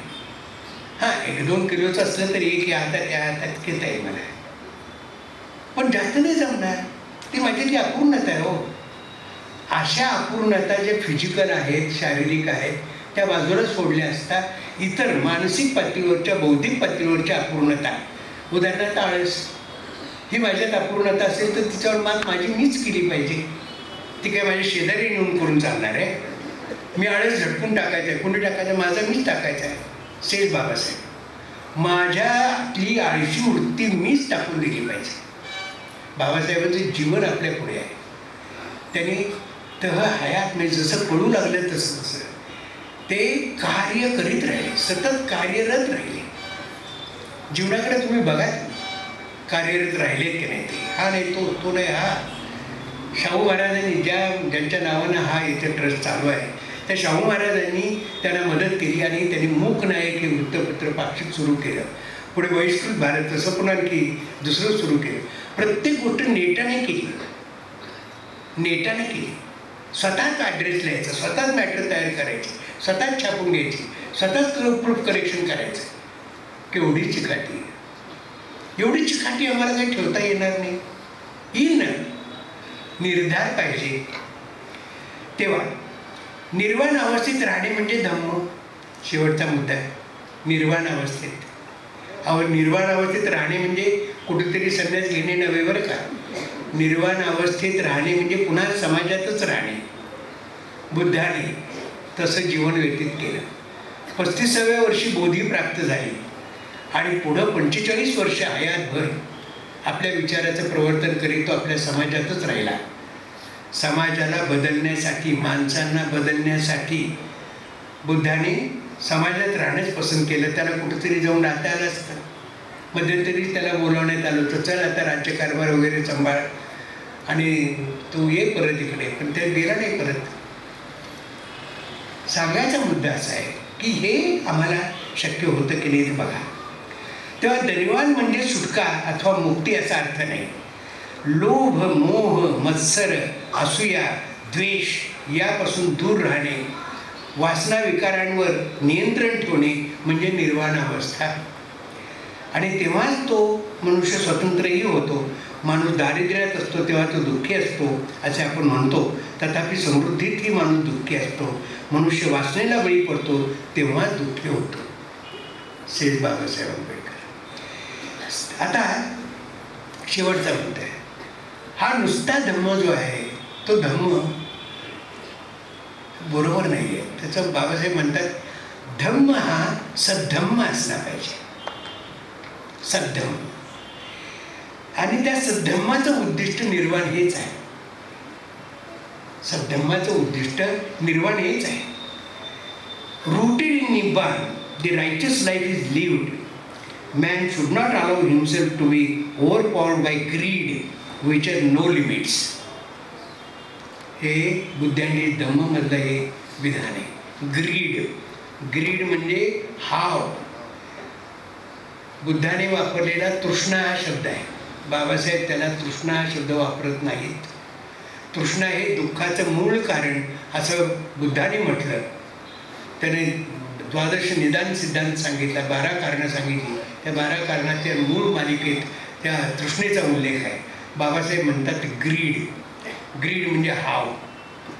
मला ह्या हवं आहे, मला ते हवं आहे, मला ते हवं आहे, असं सगळं जे हवं आहे. आणि मग हवं आहे ते कसं असतं, मला हवं आहे इथंपर्यंत ठीक आहे, मलाच हवं. आणि मग त्याच्यातून काय होतं, मी आणि मला या भावना बळावतात. त्या भावना बळावल्या म्हणजे काय होतं, एक गोष्ट बळावते, ती म्हणजे माझं ते माझं आणि तुझं तेही माझंच. आत्ता जे चाललंय ते हेच चाललंय. सगळ्या राजकारणाच्या मुळाशी हीच गोष्ट आहे, ग्रीड आहे. कोट्यावधी रुपये असलेल्याला सुद्धा पुन्हा कोटीनं आणखी पाहिजेतच हो. त्या अंबानीचं घर म्हणे आता काहीतरी परवा दाखवत होते कुठल्या तरी याच्यावर, त्या ऑनलाईन मी बघितलं टॅबलेटवर. तो कोण अंबानी आहे, त्याचा अंबानीचं घर, त्याचा बंगला, कितीतरी कोटी त्याला खर्च आला. अरे, आणि त्या सचिन तेंडुलकर त्याचंही घर तसंच, कितीतरी 1000 कोटी त्याला लागली पाहिजे. काय कुठून पैसा येतो, काय कारण आहे, काय इज इट नेसेसरी, हे पाहायला पाहिजे ना. मला घर राहायला हवं हे बरोबर आहे, अन्न वस्त्र निवारा शिक्षण आरोग्य माझ्या गरजा आहे ते बरोबर आहे. पण मी जर सगळं घेऊन बसलो तर दुसऱ्याच्या वाट्याला काहीच येणार नाही ना, ती ग्रीड. आणि म्हणून बाबासाहेब म्हणतात, ग्रीड जर असेल तर तिला कुठलीही मर्यादा राहत नाही. हाव तुम्ही बाळगली तिला मर्यादा राहत नाहीत. तेव्हा तुम्ही जर त्या ग्रीडच्या आहारी गेला तर धम्म संपला. धम्म हा धम्म राहणार नाही, तो सद्धम्म राहणार नाही. शेवटचा मुद्दा आहे, सर्व वस्तू अनित्य आहेत असं मानणं म्हणजे धम्म होय. मी सुद्धा अनित्य आहे. कर्म हे नैतिक व्यवस्था निर्माण करतं असं मानणं म्हणजे धम्म. मानवी समाजात नैतिक व्यवस्थाच असते काय, ईश्वरवादी एक भूमिका घेतात, ती बाबासाहेबांना मान्य नाही. कर्मविपाकाचा जो विचार आहे त्या कर्मविपाकाचा विचार ईश्वरवादी मानतात, बाबासाहेबांना ते मान्य नाही. कर्माच्या नियमाने नैतिक व्यवस्था निर्माण करणे शक्य आहे. आणि मग बाबासाहेब एक शब्द वापरतात, तो म्हणजे कुशल कर्म. कुशल कर्माने नैतिक व्यवस्था निर्माण करता येते. अकुशल कर्माने नैतिक व्यवस्था बिघडते. आमचं जर काही बिघडलं असेल तर त्याचं कारण मूळ हे याच्यात शोधायला पाहिजे. हे मूळ कारण आहे. आम्ही अकुशल कर्म करीत आलो आहोत म्हणून नैतिक व्यवस्था बिघडलेली आहे. आमच्या देशाची नैतिक व्यवस्था ठीकठाक आहे असं छातीठोकपणे कोणाला म्हणता येईल का? म्हणा. कोण काय काय सांगते, काय काय ऐकायची सोय नाही. कोणी म्हणतं ते हिंदूने आता 10 मुलांना जन्म दिला पाहिजे. काय होईल या अर्थव्यवस्थेचं आणि काय होईल या देशाचं. पण काय नाही, आकडे पाठी तर चाललेले आहेत. 2022 ही आता डेडलाईन घालून घेतलेली आहे. हिंदूंची संख्या वाढली पाहिजे. अरे काय चाललंय काय. आधीच आम्ही किती आहोत, अरे 126 कोटीच्या वर आम्ही चालू आहे. ते जवळजवळ आता चीन गाठायला चालू आहे. 132 कोटीच्या घरात चाललेलं आहे. चीनला मागे टाकून आपण पुढे जाणार की काय, अशी परिस्थिती आहे. आणि जागतिक पातळीवर विचार केला तर या देशामध्ये किंवा अन्यत्रही सर्वांना पुरेल एवढे सर्व साधन सामुग्री उपलब्ध नाही आहे. पुढच्या पिढीसाठी आम्ही काय ठेवणार आहोत, वेगळा प्रश्न आहे. आमच्या आजच्या पिढीसाठी आम्ही सगळं संपवून टाकलं तर पुढच्या पिढीला काहीच राहणार नाही. असाही विचार करण्याची गरज आहे. तेव्हा चांगल्या कर्माची चांगली फळे मिळतात, वाईट कर्माची वाईट फळे मिळतात. दैव नशीब दुर्दैव इत्यादी गोष्टी निरर्थक होत असं बाबासाहेब सांगतात. आणि मग शेवटी ते म्हणतात, सद्धम्माचं राज्य पृथ्वीवर निर्माण करावयाचं आहे. ते शक्य आहे. स्वर्गाकडे डोळे लावून बसण्याची गरज नाही, नरकाची भीती बाळगण्याची गरज नाही. दुःख दैन्य दूर करता येते. त्यासाठी प्रत्येक माणसाने इतर सर्व माणसांबरोबर सद्धम्माने प्रेरित होऊन आचरण केले पाहिजे. तरच इथे सद्धम्माचे राज्य निर्माण करता येईल. ईश्वरावर श्रद्धा ठेवून स्वर्गात जाण्याची इच्छा बाळगण्यात अर्थ नाही. पंचशिलाचे आचरण करण्याने, अष्टांग मार्गाचे आचरण केल्याने आणि पारमिता अंगी बाणवल्याने धम्म हा सद्धम्म बनतो. हाच जीवनमार्ग होय. माणसातील असमानता सद्धम्माने दूर होऊ शकेल. दुःखही सद्धम्माने दूर करता येईल. माणसाच्या मनाला योग्य ते वळण लावल्यास त्याचा स्वभाव बदलून टाकता येईल. जे योग्य आहे त्याच्या बाजूने प्रत्येकाने खंबीरपणे उभे राहिले पाहिजे. मी एकाकी पडलो तरी चालेल, पण मी खंबीरपणे उभं राहिला पाहिजे. जे योग्य आहे त्याच्या बाजूनं प्रत्येकानं खंबीरपणे उभे राहायला पाहिजे. आम्ही अयोग्याच्या बाजूने उभे राहायला लागलो. अयोग्य, अनिष्ट, योग्य आहे त्याचा पाठपुरावा करतो काय? त्याच्या बाजूने उभे राहतो काय? नाही होत. तडजोडी हो, जरा थोडंसं इकडं तिकडं व्हायचंच हो, करायचंच असतं ते, त्याशिवाय व्यवहार चालत नाही. असल्या लंगड्या सबबे मी सांगतो, हा भोंदूपणा आहे बरं का, हा ढोंगीपणा आहे. असा ढोंगीपणा हा भारतामध्येच दिसतो.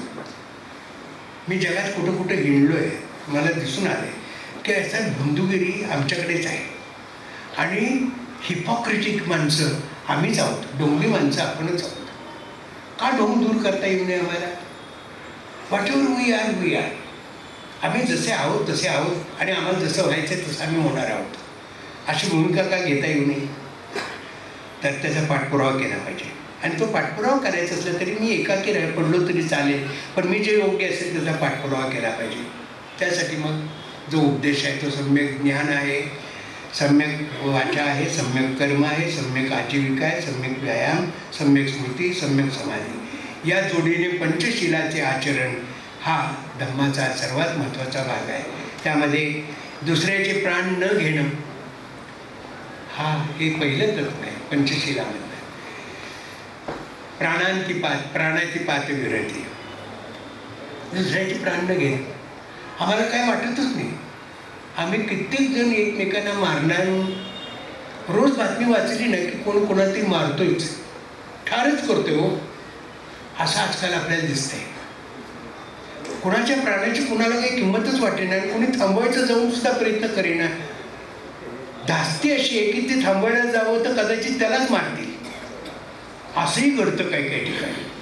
मारहाण करणारे राहतात बाजूला, जो मध्यस्थ म्हणून मिटवायला येतो त्यालाच माणसं मारतात. असं होतं. तर दुसऱ्याचे प्राण न घेणं पुढचं जे आहे पंचशिलामध्ये ते फार महत्त्वाचं तत्व आहे. ते म्हणजे जी वस्तू आपणास दिली नाही ती न घेणे म्हणजे आदत्ता दान विरती. जी वस्तू मला दिली नाही ती मी घ्यायची नाही. आता हे फार अवघड असतं. गुपचूप सगळ्या गोष्टी जर चालल्या तर काय त्याला इलाजच नाही ना. मला जे दिलं नाही ते सुद्धा मी हिसकावून घेतो. असा आजचा जमाना आहे. सत्तेवर जाणाऱ्यांची जर आपण घाई बघितली ना तर आपल्या लक्षात येईल की त्या सत्तेवर जाणाऱ्यांना राजकीय सत्ता विशेषतः त्यांना ती सत्ता हवीशी वाटते. एकदा सत्तेची लालच लागली की ती सोडावीशी वाटत नाही. ग्रीडी आहे आणि याबरोबर ती लालची आहे, हाव आहे. त्या वस्तू आपल्याला दिली नाही ती न घेणे म्हणजे आदत्त दान विरती. अवैध मार्गाने कामपूर्ती न करणे म्हणजे काम मिथ्याचार विरती. काय चाललंय? 4 वर्षाच्या चिमुरड्या मुलीवर सुद्धा बलात्कार करतात. मध्ये जर बातमी एक बघितली तर ते 80 का 90 वर्षाच्या वृद्धेवर सुद्धा बलात्कार. हे खरं आता पालन करायची गरज आहे. काम मिथ्याचार विरती, अवैध मार्गाने काम वासनेची पूर्ती न करणे साधा नियम. पुढचं हे आहे ते म्हणजे खोटे बोलण्यापासून पालिप्त राहणे म्हणजे मृषावाद विरती. खोटं बोलायचं नाही, त्याच्यापासून विरत व्हायचं म्हणजे लांब राहायचं. खोटं बोलायचं नाही. सगळे आता आमच्याकडे कितीतरी वर्षापासून सांगत आले सत्यम वद धर्मम चर वगैरे, पण आमच्याकडे सगळा खोटेपणाच चाललं आहे. आणि खोटेपणाबद्दल आम्हाला चाड नाही आहे, चीड नाही आहे. आम्ही स्वतः खोटे असतो आणि दुसऱ्यांनाही खोटे बोलायला लागतो, असा प्रकार आहे. आणि त्यामुळे साऱ्या समाजाचं नुकसान होतं, साऱ्या मानवजातीचं नुकसान होतं. शेवटचा जो आहे पंचशिलाचं तत्व ते म्हणजे मद्यपान निवृत्ती म्हणजे सुरामैरेय प्रमादस्थान विरती. या 5 शिलांनी व्यक्तीचं आचरण बनतं. भिक्खूंसाठी 10 नियम आहेत, ते त्यांनी कडक व्रते म्हणून पालन करायचे आहेत. इतर गृहस्थांसाठी मात्र ही 5 तत्वे आहेत. त्या 5 तत्वांचं पालन केलं की सद्धर्माचं आचरण केलं असं होतं. आणि ते आचरण केलं म्हणजे मग आपल्याला एकूण पृथ्वीवर सद्धर्माचं राज्य निर्माण झालेलं दिसतोय. सद्धर्माने प्रज्ञा वाढवली पाहिजे, हेही बाबासाहेब सांगतात. धम्म हा सद्धम्म तेव्हाच होईल जेव्हा शिक्षण हे सर्वांना खुलं होईल. सर्वजण शिक्षित होतील तेव्हाच धम्म हा सद्धम्म होईल. अर्थात नुसते शिक्षण पुरेसे नाही, कारण ती नुसती पोपटपंची ठरू शकते. धम्म हा सद्धम्म तेव्हाच होऊ शकेल जेव्हा तो प्रज्ञेचे महत्त्व शिकवेल. धम्म हा सद्धम्म ठरावायचा असेल तर हे ध्यानात ठेवले पाहिजे की मी नुसती प्रतिज्ञा पुरेशी नाही, तर त्या प्रज्ञेला शीलाची, चारित्र्याची जोड दिली पाहिजे. प्रज्ञा विदाऊट शील इज डेंजरस. प्रज्ञेला शीलाची जोड पाहिजे. या चारित्र्याची आम्ही ऐशी का त्याची करून सोडलेली आहे. तुम्ही तपासून घ्या. माझं काही म्हणणं नाही. तुमच्या माझ्यामध्ये संवाद साधायचा असेल तर माझ्याकडे तुम्ही कधीही घ्या, मी तुमच्याशी बोलेन. तुम्ही माझ्याशी काही वादविवाद करायचा असेल तर करू शकता. तर प्रज्ञा विदाऊट शील इज डेंजरस. प्रज्ञा म्हणजे विचारधम्म, शील हा आचारधम्म. शील नसेल तर ज्ञानाचे मूल्य शून्य. म्हणून शील शुद्ध ठेवा, अमंगलापासून अलिप्त राहा. शील is the mother of all good, असं बाबासाहेबांनी म्हटलं आहे. प्रज्ञा आणि शील यांच्याबरोबरच करुणा तितकीच महत्त्वाची आहे. करुणेबरोबरच मैत्री आवश्यक आहे. तेव्हा धम्म हा सद्धम्म होतो. करुणा म्हणजे प्रेम, मैत्री म्हणजे सर्व प्राणीमात्रांविषयीचे प्रेम. धम्म हा जर सद्धम्म व्हायचा असेल तर त्याने सर्व सामाजिक अडथळे दूर केले पाहिजेत. माणसातील कृत्रिम भिंती जमीनदोस्त केल्या पाहिजेत. डॉक्टर आंबेडकरांनी या अर्थानेच चातुर्वर्ण व्यवस्थेवर आणि जाती संस्थेवर हल्ला चढवला. तो याच भूमिकेतून. No caste, no inequality, no superiority, no inferiority, all are equal. Identify yourself with others as they so I. मी जसा आहे तेसेच इतरही आहेत. आणि म्हणून मी स्वतःला इतरांशी तद्रूप करायला हवं, तादात्म्य पावायला हवं. यातच खरा सद्धम्म आहे. धन्यवाद.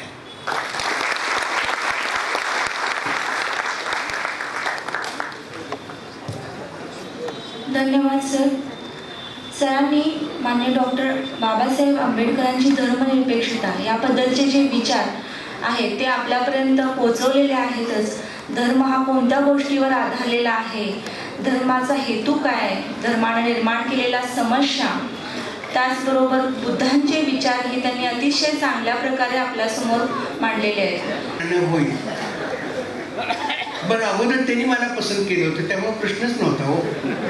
असं झालं होतं. म्हणजे मी त्यांच्या मुलीला पसंत करायची होती, त्यांनीच मला अगोदर पसंत केलं होतं. कारण मी त्यांचा चाहता होतो ना, व्यंगचित्रांचा.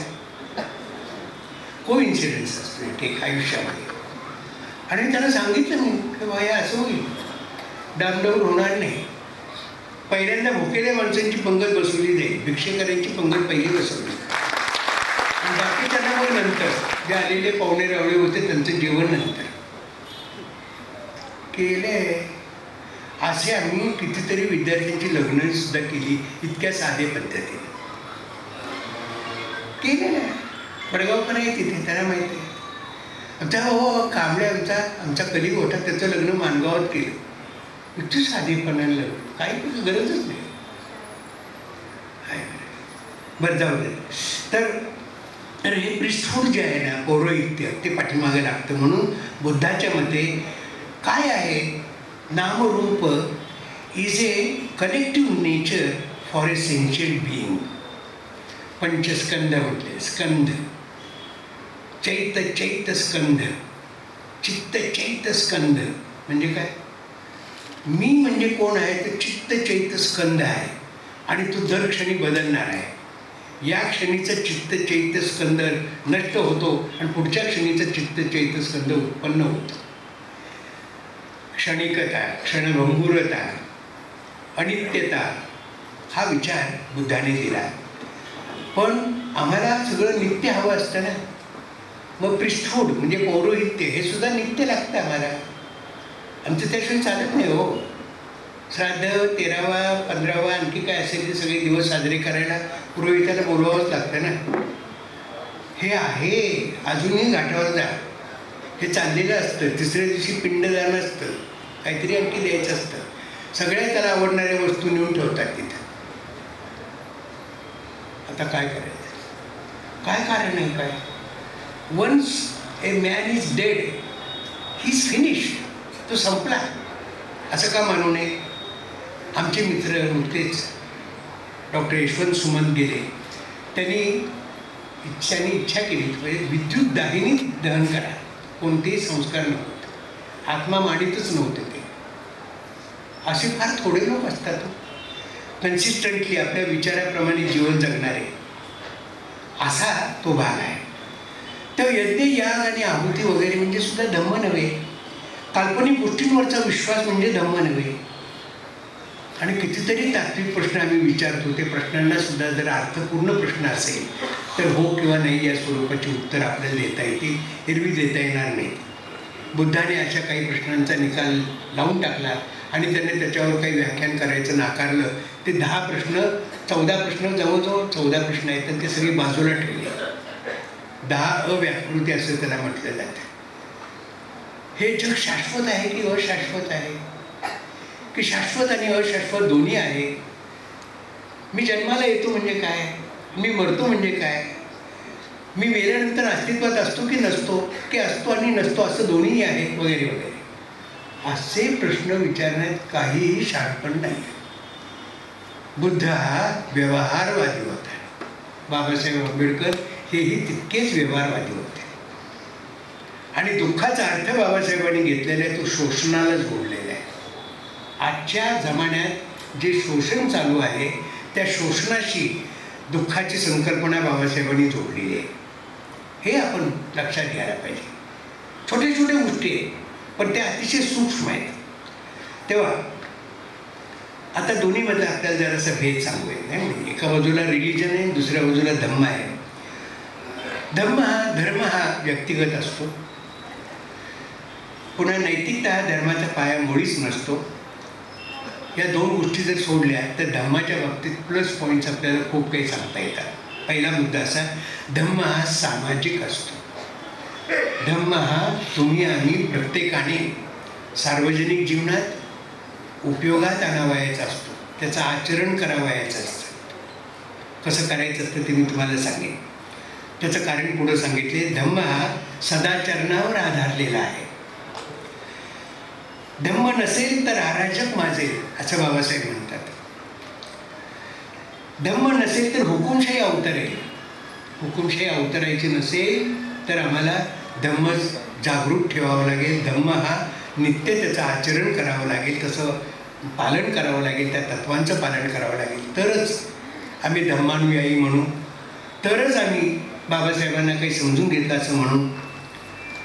आता इथे एक गोष्ट अशी आहे, धम्माचं सुद्धा पालन केलं गेलं नाही. समजूया, जर पालन एखाद्याच्याकडून झालं नाही आणि मग त्यामुळे जर समाजाचं स्वास्थ्य जर धोक्यात वगैरे आलं तर बाबासाहेब म्हणतात मॅजिस्ट्रेट विल स्टेप इन. तिथे मॅजिस्ट्रेट येईल, तिथे मग कायद्याचा रक्षक असेल आणि तो कायदा जो आहे तो कायदा त्या धम्माप्रमाणे न वागणाऱ्याला योग्य ती शिक्षा दिल्याशिवाय राहणार नाही.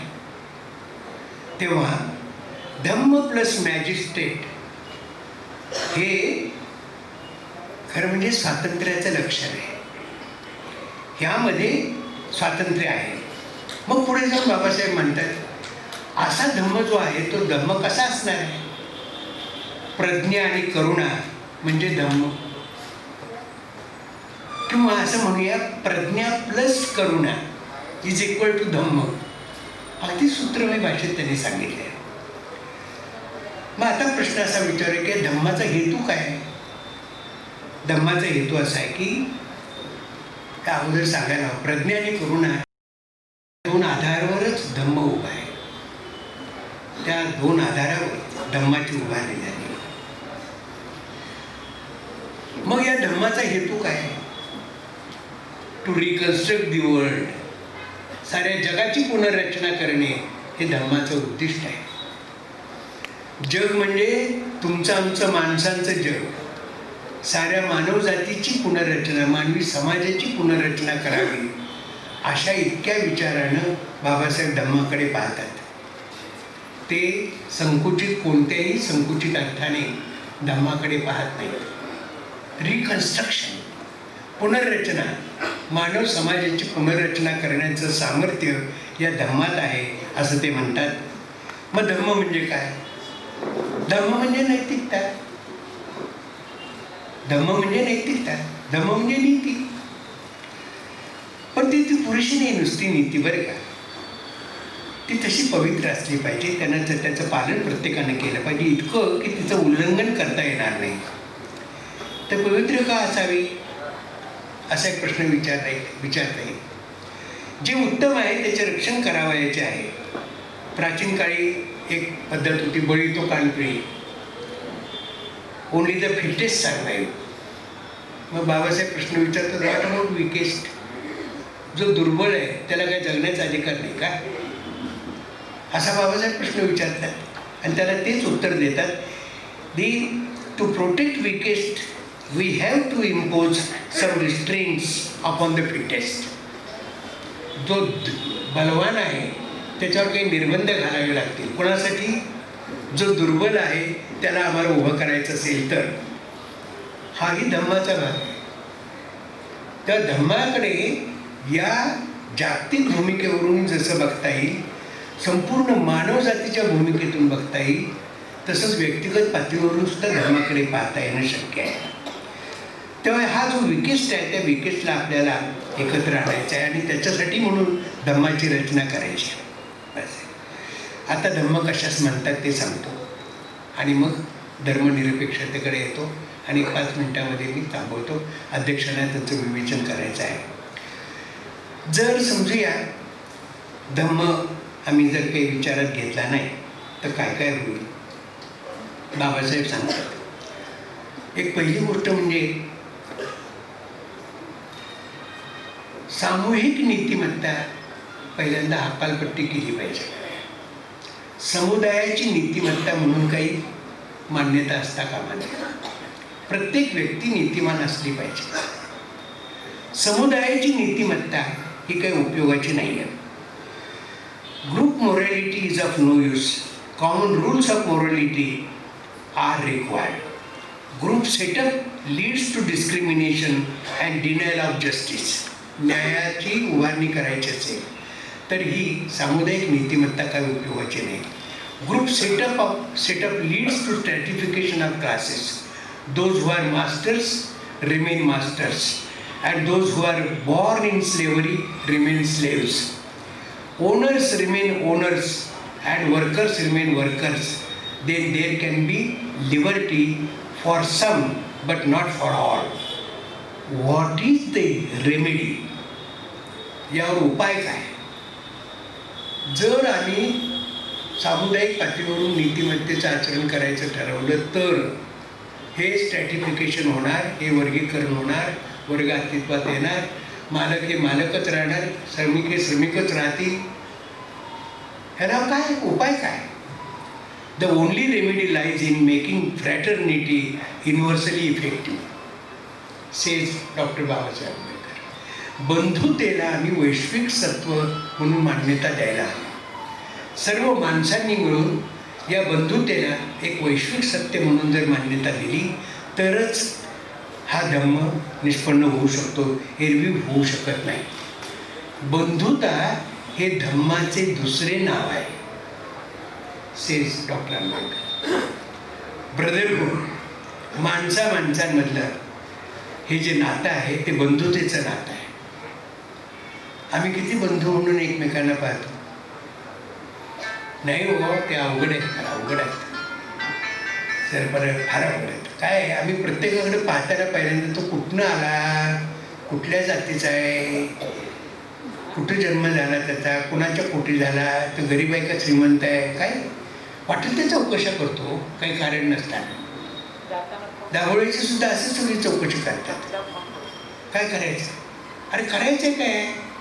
जे जन्माला मिळाले ते नाकारले की मी डी कास्ट केव्हाच केले, स्वतःला डी क्लासही केलेला आहे, तरीसुद्धा माझ्याकडे बघताना त्या चष्म्यातूनच बघितलं जातं. काय करायचं? मी एक एज्युकेशनवर रिसर्च केला, त्याला अजून पब्लिशरच भेटला नाही, तर काय करायचं. अजून काय मेजर रिसर्च केला आहे, भारतीय शिक्षणाचा विचार करून त्याचा मी ग्रंथ तयार केला आहे म्हणून डॉक्टर चौसाळकरांना माहीत आहे, ते त्याचे विटनेस आहेत खरं म्हणजे. आणि पण त्याला प्रकाशकच मिळेना. मग आता मीच ठरवलं काय का होईना आपणच प्रकाशित करूया, काय आपले पैसे जातील ते जातील, पण लोकांपर्यंत जाईल तरी ना. मग अशी एक विषय निघाला की डॉक्टर आंबेडकरांच्यावर PhD माझी आहे, त्यांच्या धम्माचं इंटरप्रिटेशन मी मांडलेलं आहे, तेही त्यालाही प्रकाशक कोणी मिळालं नाही. आता काय करायचं, त्याचं कारण काय. अहो आधी आंबेडकर, त्यात पुन्हा त्यांचा धम्म, आणि पुन्हा मी काही उच्चवर्णीय नव्हे आणि खालच्या वर्णातलाही नाही आहे. झालं मग माझं पुस्तक मध्येच अडकलं लटकलं, तुलाही नाही मलाही नाही. मग मी आजच सकाळी ठरवलेलं आहे की काही हो, हा जो प्रबंध आहे तो प्रबंध प्रकाशित करायचा आणि तो मराठी भाषेत प्रसिद्ध करायचा, इंग्रजीतही प्रसिद्ध करायचा. जाऊ देत, जगभर जाऊ देत, करायचं. आता हे 75व्या वर्षी, आता 75व्या वर्ष माझं संपेल 1 मेला. मी ठरवलंय आजच सकाळी ठरवलं. आता फक्त जाहीर करतोय मी. काय झालंय, प्रकाशकाच्या मागे लागायचं नाही असं मी ठरवलं. हा निर्णय सकाळीच घेतला, उठल्या पाठी लवकर उठतो, काही निर्णय घेतो आणि मग ते राबवायचं ठरवतो. हे प्रकाशित करून टाकूया ना, एक मराठीत तरी येईल, कारण इंग्रजीतलं कोणाला कळत नाही, इंग्रजीकडे सहसा कोणी वळत नाही. मी आतासुद्धा कोणी सांगितलं मला, अहो तुम्ही सर यांची काही सांगणार आहे ना, त्याचं एकदा रेकॉर्ड करून ठेवूया, व्हिडिओ काय म्हणायचं, व्हिडिओ करून ठेवूया. बरं ठेवा. आणि मग त्याचं आपण काय करायचं, CD करूया, मग त्याचं पुन्हा पुस्तिकेत रूपांतर करूया. बरं ओके चाललंय ते म्हणले. आणि तरी मी बोलतोय इकडे, जे बोलतोय ते त्याच्यात येणार हो, त्याला काही येणार नाही. आणि बोलतोय ते खोटं बोलत नाही हो, खरंच बोलतोय मी. तर बंधुता हे नीतीचं दुसरं नाव आहे. आता धम्म कशाच म्हणतात, शरीर वाचा आणि मन या तिन्हींच्या योगे जो शुद्ध असतो तो धम्म पालन करणारा असतो. तिन्हींना आपण शुद्ध आहोत का तपासून बघा. शरीर वाचा आणि मन या तिन्हींच्या योगे जो शुद्ध असतो तो धम्म पालन करणारा असतो. धम्माचा दुसरा अर्थ त्यांनी सांगितला, पूर्णत्वाला पोहोचणे म्हणजे धम्म. पूर्णत्वाला आपल्या जीवनात याची देहा याची डोळा पूर्णत्वाला पोहोचणे म्हणजे धम्म. आपल्याची सारी अपूर्णता आपल्याला टाकून देता आली पाहिजे आणि पूर्णत्वाकडे आम्हाला जाता आलं पाहिजे. तडजोडी नको. तडजोडी केल्या की बिघडतं, सत्य बाजूला राहतं आणि तडजोडीच फक्त सुरू होतात. स्वतःपासून तडजोडीला नकार द्या ना, काय बिघडते त्याच्यात. मला एक जण म्हणाला, अहो तुमचं ते जागा आहे तिथं तुम्ही बंगला वगैरे बांधत का नाही. अरे म्हटलं आता आई पुरुष आहे, 3 खोल्या आहेत माझ्या, काय चालेल, नवरा बायकोला 2 जण मुलींची लग्न झाली, काय करायचं, त्यांची तिकडं घरं झालेली आहे, तिथं कोणी येऊन राहणार सुद्धा नाही आहे. तो माझ्या एका विद्यार्थ्याला मी तो प्लॉट देऊन टाकला. नंतर कोणी लोक पश्चात माझ्या बोलायला नाही, हे येडच आहे म्हणाले, त्याला काय करते म्हणजे काही कोटीनं रुपये त्याला मिळाले असते, ते कशाला आपला प्लॉट त्याला दिला. आणि त्यालाही म्हणलं सवडीनं पैसे दे, त्याचं घर झालं, मुलं शिकली, बरं झालं ना. हो हे घडलेलं आहे, घडवलेलं आहे, इथं काही लपवालपी नाही आहे. इथं व्यंकप्पा बसलेले आहे, त्याला माहिती आहे हुसेन जमादारला मी माझा प्लॉट दिला आहे. हुसेन जमादार माझा विद्यार्थी हो, माझ्याच तालमीत घडलेला आहे, मग त्याला का द्यायचा नाही, घेऊन टाकला. आणि त्याला म्हणजे सवडीनं. सांगायचा मुद्दा असा आहे की पूर्णत्वाला पोहोचणे, आपल्यातली अपूर्णता आपल्याला कळते बरं का, ती कळावी लागते. मी कुठे अपूर्ण आहे, मला जर एक कुणी 4 मन ओझं उचल असं सांगितलं ना, मला जमणार नाही. मी श्रमयोजनेत शिकत होतो, कर्मवीर अण्णांनी 58 साली एकदा बघितलं, पहिली शेवटची ट्रीप त्यांची करायला, आणि आम्ही उन्हात काम करत होतो. मी हनुमंतराव पाटणकर आणि रेळेकर 3 जण होतो. आणि अण्णांनी बघितलं लांबनं आणि ती म्हणाली, एक बारकी पोरं एवढी उन्हात काम करत बसले. त्यांनी प्रिन्सिपलनं हाक मारली आणि सांगितले, ह्या पोरांनी आजपासून हे काम द्यायचं नाही, त्यांना दुसरी कामं द्या. अहो मला प्रमोशन मिळालं, मला किचनमध्ये काम करायला लागलं. त्यामुळे भाजी आमटी मी उत्तम करू शकतो. भाकरी पोळी वगैरे तेवढं काही जमत नाही, ती जमतं कसं तरी. पण पोरं माझं आवडीनं खायचे. मी तो 18 वर्ष जवळजवळ वसतिगृह चालवलं. माझ्या भाजी आमटीला विद्यार्थी खुश असायचे आणि सगळे चापून खायचे. खेड्यापाड्यात आलेले विद्यार्थी, 200 विद्यार्थ्यांचं वसतिगृह मी 18 वर्ष चालवलं. किती विद्यार्थी आले. सांगायचा मुद्दा असा आहे की मला कळतं, काय कळतं की मला 4 मणाचं वजन उचलता येणार नाही. 1-2 किलोचं असलं तरी एक या हातात त्या हातात घेता येईल मला, पण जास्त नाही जमणार. ती माझ्यातली अपूर्णता आहे हो.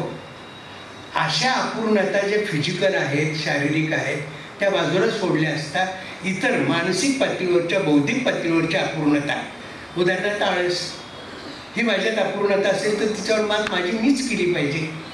ती काय माझ्या शेजारी नेऊन करून चालणार आहे? मी आळस झटकून टाकायचा आहे, कोणी टाकायचं, माझा मीच टाकायचा आहे. सेज बाबासाहेब, माझ्यातली आळशी वृत्ती मीच टाकून दिली पाहिजे. बाबासाहेबांचं जीवन आपल्या पुढे आहे. त्यांनी तह हयात म्हणजे जसं कळू लागलं तसं तसं ते कार्य करीत राहिले, सतत कार्यरत राहिले. जीवनाकडे तुम्ही बघा, कार्यरत राहिलेत की नाही ते. हा नाही तो नाही हा. शाहू महाराजांनी ज्यांच्या नावानं हा इथे ट्रस्ट चालू आहे, त्या शाहू महाराजांनी त्यांना मदत केली आणि त्यांनी मूक नायक हे वृत्तपत्र पाक्षिक सुरू केलं. पुढे बहिष्कृत भारत असं पुन्हा आणखी दुसरं सुरू केलं. प्रत्येक गोष्ट नेटाने केली, नेटाने केली. स्वतःच ॲड्रेस लिहायचा, स्वतःच मॅटर तयार करायची, स्वतःच छापून घ्यायची, स्वतःच प्रूफ करेक्शन करायचं. केवढी चिकाटी, एवढी चिकाटी आम्हाला काही ठेवता येणार नाही. येईल ना, निर्धार पाहिजे. तेव्हा निर्वाण अवस्थेत राहणे म्हणजे धम्म. शेवटचा मुद्दा आहे निर्वाण अवस्थेत. निर्वाण अवस्थेत राहणे म्हणजे कुठेतरी संन्यास घेणे नव्हे बरं का. निर्वाण अवस्थेत राहणे म्हणजे पुन्हा समाजातच राहणे. बुद्धाने तसं जीवन व्यतीत केलं. 35व्या वर्षी बोधी प्राप्त झाली आणि पुढं 45 वर्ष हयातभर आपल्या विचाराचं प्रवर्तन करीत तो आपल्या समाजातच राहिला.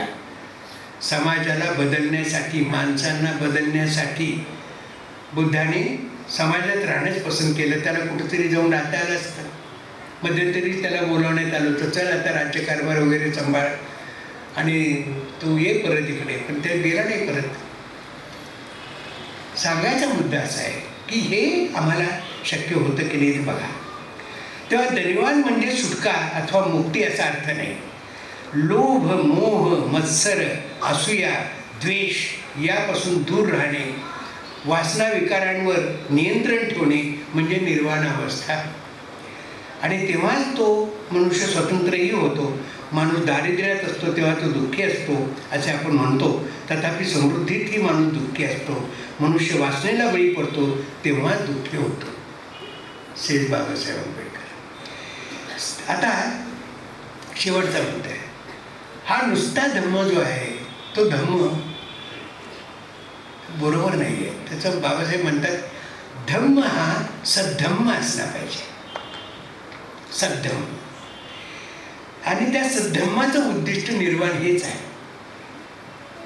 सद्धम्माचं उद्दिष्ट निर्वाण हेच आहे. रूटेड इन निब्बान, the righteous life is lived. Man should not allow himself to be overpowered by greed which has no limits. हे बुद्धांनी धम्ममधलं हे विधान आहे. ग्रीड म्हणजे हाव. बुद्धाने वापरलेला तृष्णा हा शब्द आहे. बाबासाहेब त्याला तृष्णा हा शब्द वापरत नाहीत. तृष्णा हे दुःखाचं मूळ कारण असं बुद्धाने म्हटलं. त्याने द्वादश निदान सिद्धांत सांगितला, 12 कारणं सांगितली. त्या 12 कारणाच्या मूळ मालिकेत त्या तृष्णेचा उल्लेख आहे. बाबासाहेब म्हणतात ग्रीड म्हणजे हाव. मला ह्या हवं आहे, मला ते हवं आहे, मला त्या हवं आहे, असं सगळं जे हवं आहे. आणि मग हवं आहे ते कसं असतं, मला हवं आहे इथंपर्यंत ठीक आहे, मलाच हवं. आणि मग त्याच्यातून काय होतं, मी आणि मला या भावना बळावतात. त्या भावना बळावल्या म्हणजे काय होतं, एक गोष्ट बळावते ती म्हणजे माझं ते माझं आणि तुझं तेही माझंच आत्ता जे चाललंय ते हेच चाललंय. सगळ्या राजकारणाच्या मुळाची हीच गोष्ट आहे, ग्रीड आहे. कोट्यावधी रुपये असलेल्याला सुद्धा पुन्हा कोटीनं आणखी पाहिजेतच हो. त्या अंबानीचं घर म्हणे आता काहीतरी परवा दाखवत होते कुठल्या तरी याच्यावर, त्या ऑनलाईन मी बघितलं टॅबलेटवर. तो कोण अंबानी आहे, त्याचा अंबानीचं घर, त्याचा बंगला, कितीतरी कोटी त्याला खर्च आला. अरे आणि त्या सचिन तेंडुलकर त्याचंही घर तसंच, कितीतरी 1000 कोटी त्याला लागली बांधायला. काय कुठून पैसा येतो, काय कारण आहे, काय इज इट नेसेसरी,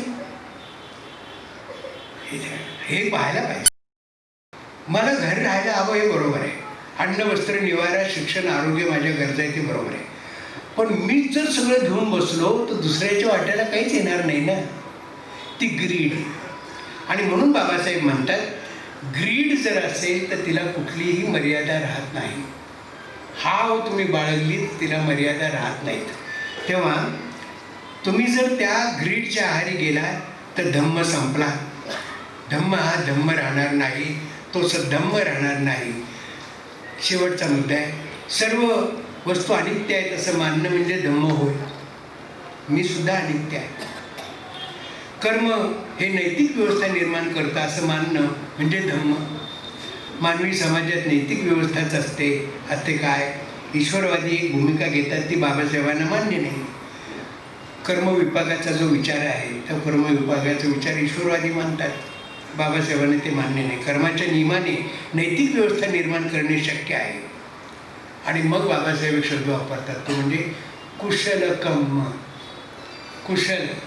कुशल कर्माने नैतिक व्यवस्था निर्माण करता येते. अकुशल कर्माने नैतिक व्यवस्था बिघडते. आमचं जर काही बिघडलं असेल तर त्याचं कारण मूळ हे याच्यात शोधायला पाहिजे. हे मूळ कारण आहे. आम्ही अकुशल कर्म करीत आलो आहोत म्हणून नैतिक व्यवस्था बिघडलेली आहे. आमच्या देशाची नैतिक व्यवस्था ठीकठाक आहे असं छाती ठोकपणे कोणाला म्हणता येईल का हो? म्हणा. कोण काय काय सांगते, काय काय ऐकायची सोय नाही. कोणी म्हणतं ते हिंदूने आता 10 मुलांना जन्म दिला पाहिजे. काय होईल या अर्थव्यवस्थेचं आणि काय होईल या देशाचं. पण काय नाही, आकडे पाठी तर चाललेले आहेत. 2022 आता डेडलाईन घालून घेतलेली आहे, हिंदूंची संख्या वाढली पाहिजे. अरे काय चाललंय काय. आधीच आम्ही किती आहोत, अरे 126 कोटीच्या वर आम्ही चालू आहे. ते जवळजवळ आता चीनच्या बरोबर आम्ही गाठायला चालू आहे. 132 कोटीच्या घरात चाललेलं आहे. चीनला मागे टाकून आपण पुढे जाणार की काय अशी परिस्थिती आहे. आणि जागतिक पातळीवर विचार केला तर या देशामध्ये किंवा अन्यत्रही सर्वांना पुरेल एवढे सर्व साधन सामुग्री उपलब्ध नाही आहे. पुढच्या पिढीसाठी आम्ही काय ठेवणार आहोत वेगळा प्रश्न आहे. आमच्या आजच्या पिढीसाठी आम्ही सगळं संपवून टाकलं तर पुढच्या पिढीला काहीच राहणार नाही. असाही विचार करण्याची गरज आहे. तेव्हा चांगल्या कर्माची चांगली फळे मिळतात, वाईट कर्माची वाईट फळे मिळतात. दैव नशीब दुर्दैव इत्यादी गोष्टी निरर्थक होत असं बाबासाहेब सांगतात. आणि मग शेवटी ते म्हणतात सद्धम्माचं राज्य पृथ्वीवर निर्माण करावयाचं आहे. ते शक्य आहे. स्वर्गाकडे डोळे लावून बसण्याची गरज नाही, नरकाची भीती बाळगण्याची गरज नाही.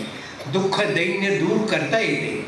त्यासाठी प्रत्येक माणसाने इतर सर्व माणसांबरोबर सद्धम्माने प्रेरित होऊन आचरण केले पाहिजे. तरच इथे सद्धम्माचे राज्य निर्माण करता येईल. ईश्वरावर श्रद्धा ठेवून स्वर्गात जाण्याची इच्छा बाळगण्यात अर्थ नाही. पंचशिलाचे आचरण करण्याने, अष्टांग मार्गाचे आचरण केल्याने आणि पारमिता अंगी बाणवल्याने धम्म हा सद्धम्म बनतो. हाच जीवनमार्ग होय. माणसातील असमानता सद्धम्माने दूर होऊ शकेल. दुःखही सद्धम्माने दूर करता येईल. माणसाच्या मनाला योग्य ते वळण लावल्यास त्याचा स्वभाव बदलून टाकता येईल. जे योग्य आहे त्याच्या बाजूने प्रत्येकाने खंबीरपणे उभे राहिले पाहिजे. मी एकाकी पडलो तरी चालेल, पण मी खंबीरपणे उभं राहिला पाहिजे. जे योग्य आहे त्याच्या बाजूनं प्रत्येकानं खंबीरपणे उभे राहायला पाहिजे.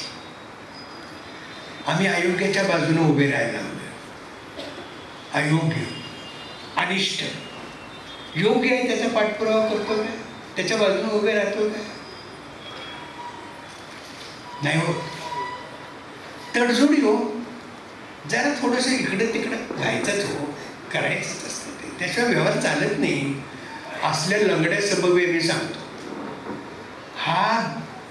हा भोंदूपणा आहे बरं, हा ढोंगीपणा आहे. असा ढोंगीपणा हा भारतामध्येच दिसतो. मी जगात कुठं कुठं हिंडलो आहे, मला दिसून आले की असा भोंदूगिरी आमच्याकडेच आहे. आणि हिपॉक्रेटिक माणसं आम्हीच आहोत, ढोंगी माणसं आपणच आहोत. का ढोंग दूर करता येऊ नये आम्हाला?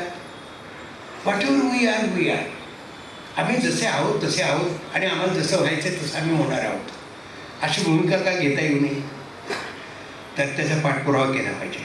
आणि तो पाठपुरावा करायचा असला तरी मी एकाकी पडलो तरी चालेल, पण मी जे योग्य असेल त्याचा पाठपुरावा केला पाहिजे.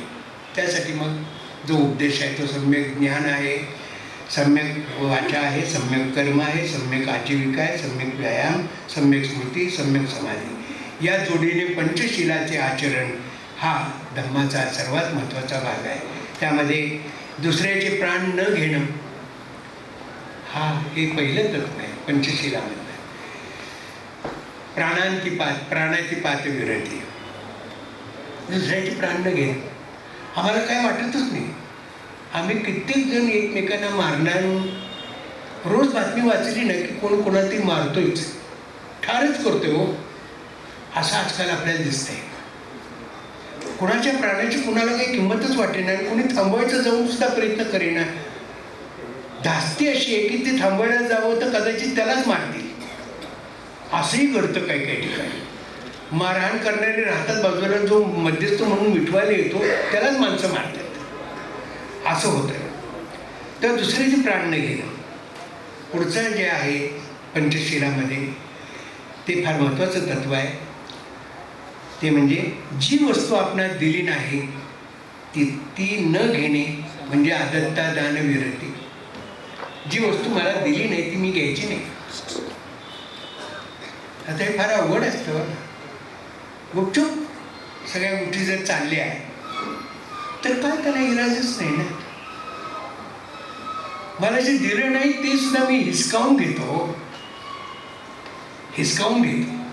असा आजचा जमाना आहे. सत्तेवर जाणाऱ्यांची जर आपण घाई बघितली ना तर आपल्या लक्षात येईल की त्या सत्तेवर जाणाऱ्यांना राजकीय सत्ता विशेषतः त्यांना ती सत्ता हवीशी वाटते. एकदा सत्तेची लालच लागली की ती सोडावीशी वाटत नाही. ग्रीडी आहे आणि याबरोबर ती लालची आहे, हाव आहे. त्या वस्तू आपल्याला दिली नाही ती न घेणे म्हणजे आदत्त दान विरती. अवैध मार्गाने कामपूर्ती न करणे म्हणजे काम मिथ्याचार विरती. काय चाललंय? 4 वर्षाच्या चिमुरड्या मुलीवर सुद्धा बलात्कार करतात. मध्ये जर बातमी एक बघितली तर ते 80 का 90 वर्षाच्या वृद्धेवर सुद्धा बलात्कार. हे खरं आता पालन करायची गरज आहे. काम मिथ्याचार विरती, अवैध मार्गाने काम वासनेची पूर्ती न करणे, साधा नियम. पुढचं हे आहे ते म्हणजे खोटे बोलण्यापासून पालिप्त राहणे म्हणजे मृषावाद विरती. खोटं बोलायचं नाही, त्याच्यापासून विरत व्हायचं म्हणजे लांब राहायचं, खोटं बोलायचं नाही. सगळे आता आमच्याकडे कितीतरी वर्षापासून सांगत आले सत्यम वद धर्मम चर वगैरे, पण आमच्याकडे सगळा खोटेपणाच चाललं आहे. आणि खोटेपणाबद्दल आम्हाला चाड नाही आहे, चीड नाही आहे. आम्ही स्वतः खोटे असतो आणि दुसऱ्यांनाही खोटे बोलायला लागतो, असा प्रकार आहे. आणि त्यामुळे साऱ्या समाजाचं नुकसान होतं, साऱ्या मानवजातीचं नुकसान होतं. शेवटचा जो आहे पंचशिलातलं तत्व ते म्हणजे मद्यपान निवृत्ती म्हणजे सुरामैरेय प्रमादस्थान विरती. या 5 शिलांनी व्यक्तीचं आचरण बनतं. भिक्खूंसाठी 10 नियम आहेत, ते त्यांनी कडक व्रते म्हणून पालन करायचे. इतर गृहस्थांसाठी मात्र ही 5 तत्वे आहेत. त्या 5 तत्वांचं पालन केलं की सद्धर्माचं आचरण केलं असं होतं. आणि ते आचरण केलं म्हणजे मग आपल्याला एकूण पृथ्वीवर सद्धर्माचं राज्य निर्माण झालेलं दिसतोय. सद्धर्माने प्रज्ञा वाढवली पाहिजे, हेही बाबासाहेब सांगतात. धम्म हा सद्धम्म तेव्हाच होईल जेव्हा शिक्षण हे सर्वांना खुलं होईल, सर्वजण शिक्षित होतील, तेव्हाच धम्म हा सद्धम्म होईल. अर्थात नुसते शिक्षण पुरेसे नाही, कारण ती नुसती पोपटपंची ठरू शकते. धम्म हा सद्धम्म तेव्हाच होऊ शकेल जेव्हा तो प्रज्ञेचे महत्त्व शिकवेल. धम्म हा सद्धम्म ठरावायचा असेल तर हे ध्यानात ठेवले पाहिजे की मी नुसती प्रतिज्ञा पुरेशी नाही आहे, तर त्या प्रज्ञेला शीलाची, चारित्र्याची जोड दिली पाहिजे. प्रज्ञा विदाऊट शील इज डेंजरस. प्रज्ञेला शीलाची जोड पाहिजे. या चारित्र्याची आम्ही ऐशी का त्याची करून सोडली आहे. तुम्ही तपासून घ्या. माझं काही म्हणणं नाही. तुमच्या माझ्यामध्ये संवाद साधायचा असेल तर माझ्याकडे तुम्ही कधीही घ्या आणि मी तुमच्याशी बोलेन. तुम्ही माझ्याशी काही वादविवाद करायचा असेल तर करू शकता. तर प्रज्ञा विदाऊट शील इज डेंजरस. प्रज्ञा म्हणजे विचारधम्म, शील हा आचारधम्म. शील नसेल तर ज्ञानाचे मूल्य शून्य. म्हणून शील शुद्ध ठेवा, अमंगलापासून अलिप्त राहा. शील is the mother of all good, असं बाबासाहेबांनी म्हटलं आहे. प्रज्ञा आणि शील यांच्याबरोबरच करुणा तितकीच महत्त्वाची आहे. करुणेबरोबरच मैत्री आवश्यक आहे. तेव्हा धम्म हा सद्धम्म होतो. करुणा म्हणजे प्रेम, मैत्री म्हणजे सर्व प्राणीमात्रांविषयीचे प्रेम. धम्म हा जर सद्धम्म व्हायचा असेल तर त्याने सर्व सामाजिक अडथळे दूर केले पाहिजेत. माणसातील कृत्रिम भिंती जमीनदोस्त केल्या पाहिजेत. डॉक्टर आंबेडकरांनी या अर्थानेच चातुर्वर्ण व्यवस्थेवर आणि जातीसंस्थेवर हल्ला चढविला. तो याच भूमिकेतून. No caste, no inequality, no superiority, no inferiority, all are equal. Identify yourself with others as they so I. मी जसा आहे तेसेच इतरही आहेत. आणि म्हणून मी स्वतःला इतरांशी तद्रूप करायला हवं, तादात्म्य पावायला हवं. यातच खरा सद्धम्म आहे. धन्यवाद.